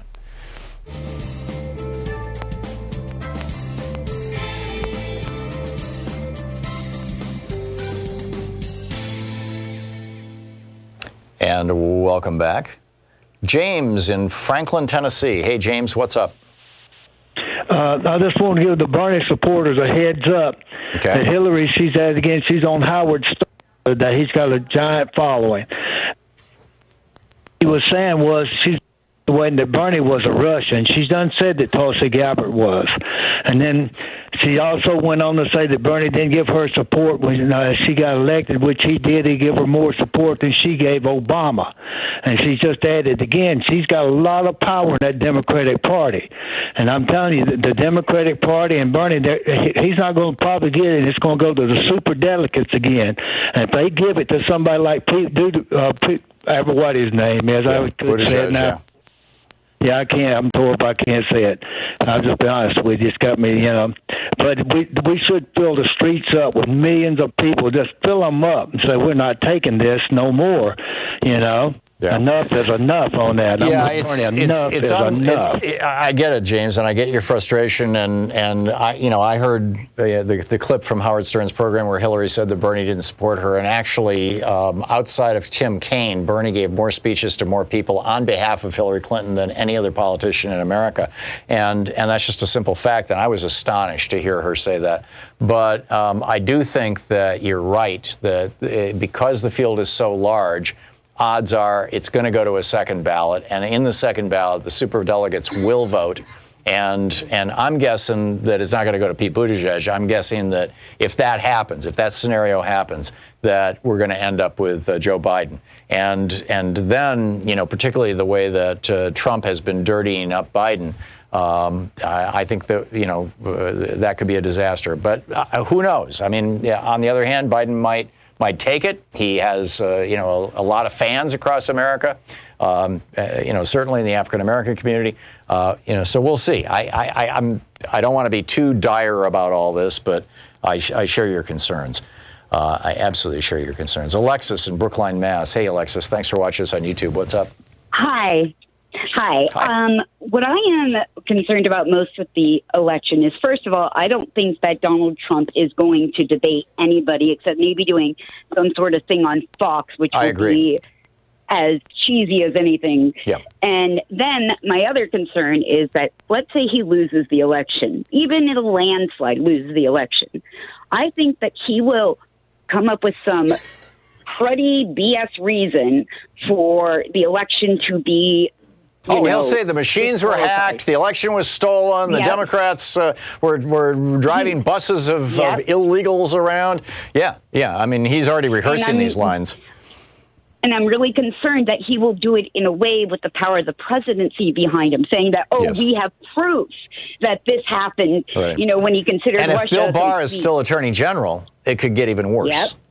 So, and even if it goes to the Supreme Court, with how he's stacked the Supreme Court now, I mean, I'm really concerned that no matter what we do, unless, he's actually removed for his crimes, that we're in a very bad situation. You're making a strong argument for impeachment, Alexis, and I agree with it. Yeah. I completely agree with it, and I hope that the Democrats are thinking like this, because if he's not impeached, I mean, if he is impeached, then you got to deal with Mike Pence. I don't think Mike Pence would play quite as dirty as Trump, although I wouldn't put anything past Mike Pence either. But let us not be disheartened by these potential situations. Let us simply be vigilant. Alexis, thank you very much for the call. We'll be right back.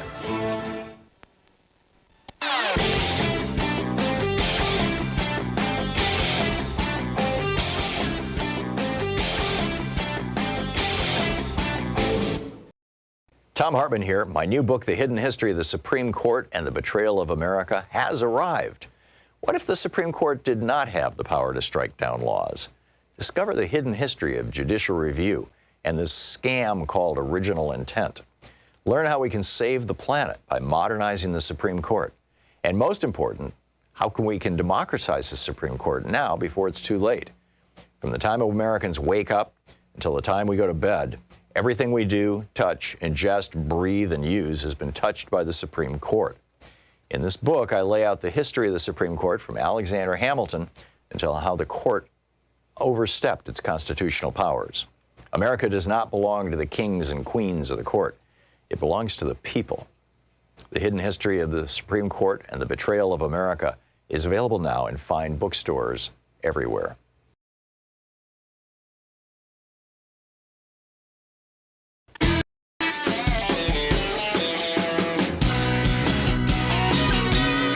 And we'll welcome back. There's a lot to talk about here today. Jim in Los Angeles. Hey, Jim, what's up? Professor Hartmann, Tom, you can help save the country and thus the world and rid this country of the cancerous Nixon Republican Party, and first and foremost, this cancer inhabiting the White House. I watched Sean Insanity almost single-handedly win back the House, and they needed 64 seats after Obama had the majority. He stayed focused 3 hours a day. He had a countdown every day. He had candidates on every chance he could. You're talking Sean Hannity's radio show before the 2016 election or the 2018 election? Well, correct. He had countdowns. He was vetting the candidates, and he was telling them what to say. You know, he is the de facto head of the Republican Party.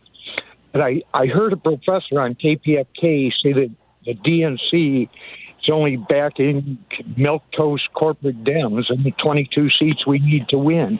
If you can vet the progressives that may run in those 22 states, you can possibly even bet have the milquetoast candidates on and give them 7 million people to get behind them. Yeah, so no, I get what you're saying, Jim, and we do that every election year. We invite on candidates all across the country, perhaps in particular, those who are really good candidates but aren't necessarily well known, and they're trying to win elections without taking a lot of corporate money. Right now, we're in the primary season, and I don't involve myself in primary elections unless the only one that I've involved myself with is right here in the town where I live in Portland, supporting Mark Gamba, because the Democrat that we have votes with the Republicans all the time in the House of Representatives, and I'm not a big fan of his. But other than that, and that's because I know the district. I lived in that district, and I live right now on the edge of that district. But when the general election begins, Jim, next year, I will be doing that. You can count on it. You can take it to the bank. Anthony in St. Augustine, Florida. Hey, Anthony, what's up? Hey, Tom. Hey. I got a quick. I think that this Michael Bloomberg is the reason why he's doing this is it's just an egotistical, narcissistic way to get himself attention, and he really doesn't care about, just another billionaire thing that is just trying to get. I disagree, Anthony. I'm not a fan of Michael Bloomberg. I disagree with much of his politics, or some of his politics. But I think that the math that, I think what you may be saying would be more true of Tom Steyer. He believes his own PR, and he's surrounded by yes men. His money would be much better spent investing in a media infrastructure, for example, which I've been, trying to advocate to him for a long time. But I think in the case of Bloomberg, he's looking around and he's seen, on the progressive side, Bernie Sanders and Elizabeth Warren really rising, and on the conventional side, shall we say, on the mainline Democratic side, or corporate Democrats, or whatever you want to call them. He was seeing Joe Biden just not do well in several debate appearances and seeming a little too much like Grandpa. And I'm going to drop you there because there's so much noise coming back. And he felt that Pete Buttigieg is going to have problems, and that's starting right now. His work at McKinsey, which is a pretty disreputable company, is starting to come to light. I think Buttigieg is going to have some serious problems, and he was like, okay, who else can run the field? And so he's going to step in and hopes to step in and be the alternative to Biden. Time will tell whether that's the case. Ann in Hiawatha, Kansas. Hey, Ann, what's up? Hi. I was just curious about your take on something that is cropping up as a fear factor for me. You've been talking about how the billionaires might be pushing in the future for a civil war. And I've been monitoring this stuff myself. I've been watching stuff with the Heritage Foundation, things like that. And we have a tradition in the United States of political assassinations from MLK. Oh, God forbid. And stop. I can't go there. I don't even want to have a conversation about that. Terry in Seattle. Hey, Terry, what's on your mind today? Hi, Tom. In observance of Pearl Harbor Day tomorrow, okay, we know that the Japanese bombed Pearl Harbor, or at least most of us do. My question is this. After they bombed Pearl Harbor, why didn't they invade Oahu, where Pearl Harbor is located? Because they didn't have forces nearby. They didn't have forces nearby? No, they had crippled our Navy, yes. But they didn't have forces. But they didn't have forces in the Far East either. They didn't have forces in Hong Kong. But from Japan could get to Hong Kong with an hour flight. From Japan to Hawaii was what, a 10-hour flight, something like that back in the day. I mean, those planes only flew at about 180 knots, and maybe a little faster than that, but certainly nothing like they do today. And they didn't have the ships. They didn't have it was kind of an obscure question, but I think they were just making a statement. We had blockaded their oil supplies. We had blockaded the Straits of Malacca. FDR did that. And there are a lot of people who think that FDR did that intentionally to try to provoke Japan because he wanted to jump in the war against Germany. And that may well be the case. I don't know. But that's something the historians are still debating. Anyhow, thanks so much for being with us this week. It just keeps on coming, huh? And we'll be back next week, same time, same place. In the meantime, don't forget, democracy is not a spectator sport. It requires you. So get out there, get active, tag "You're It," and share progressive media with your friends. Thanks. You've been listening to Thom Hartmann. For audio and video archives, visit thomhartmann.com.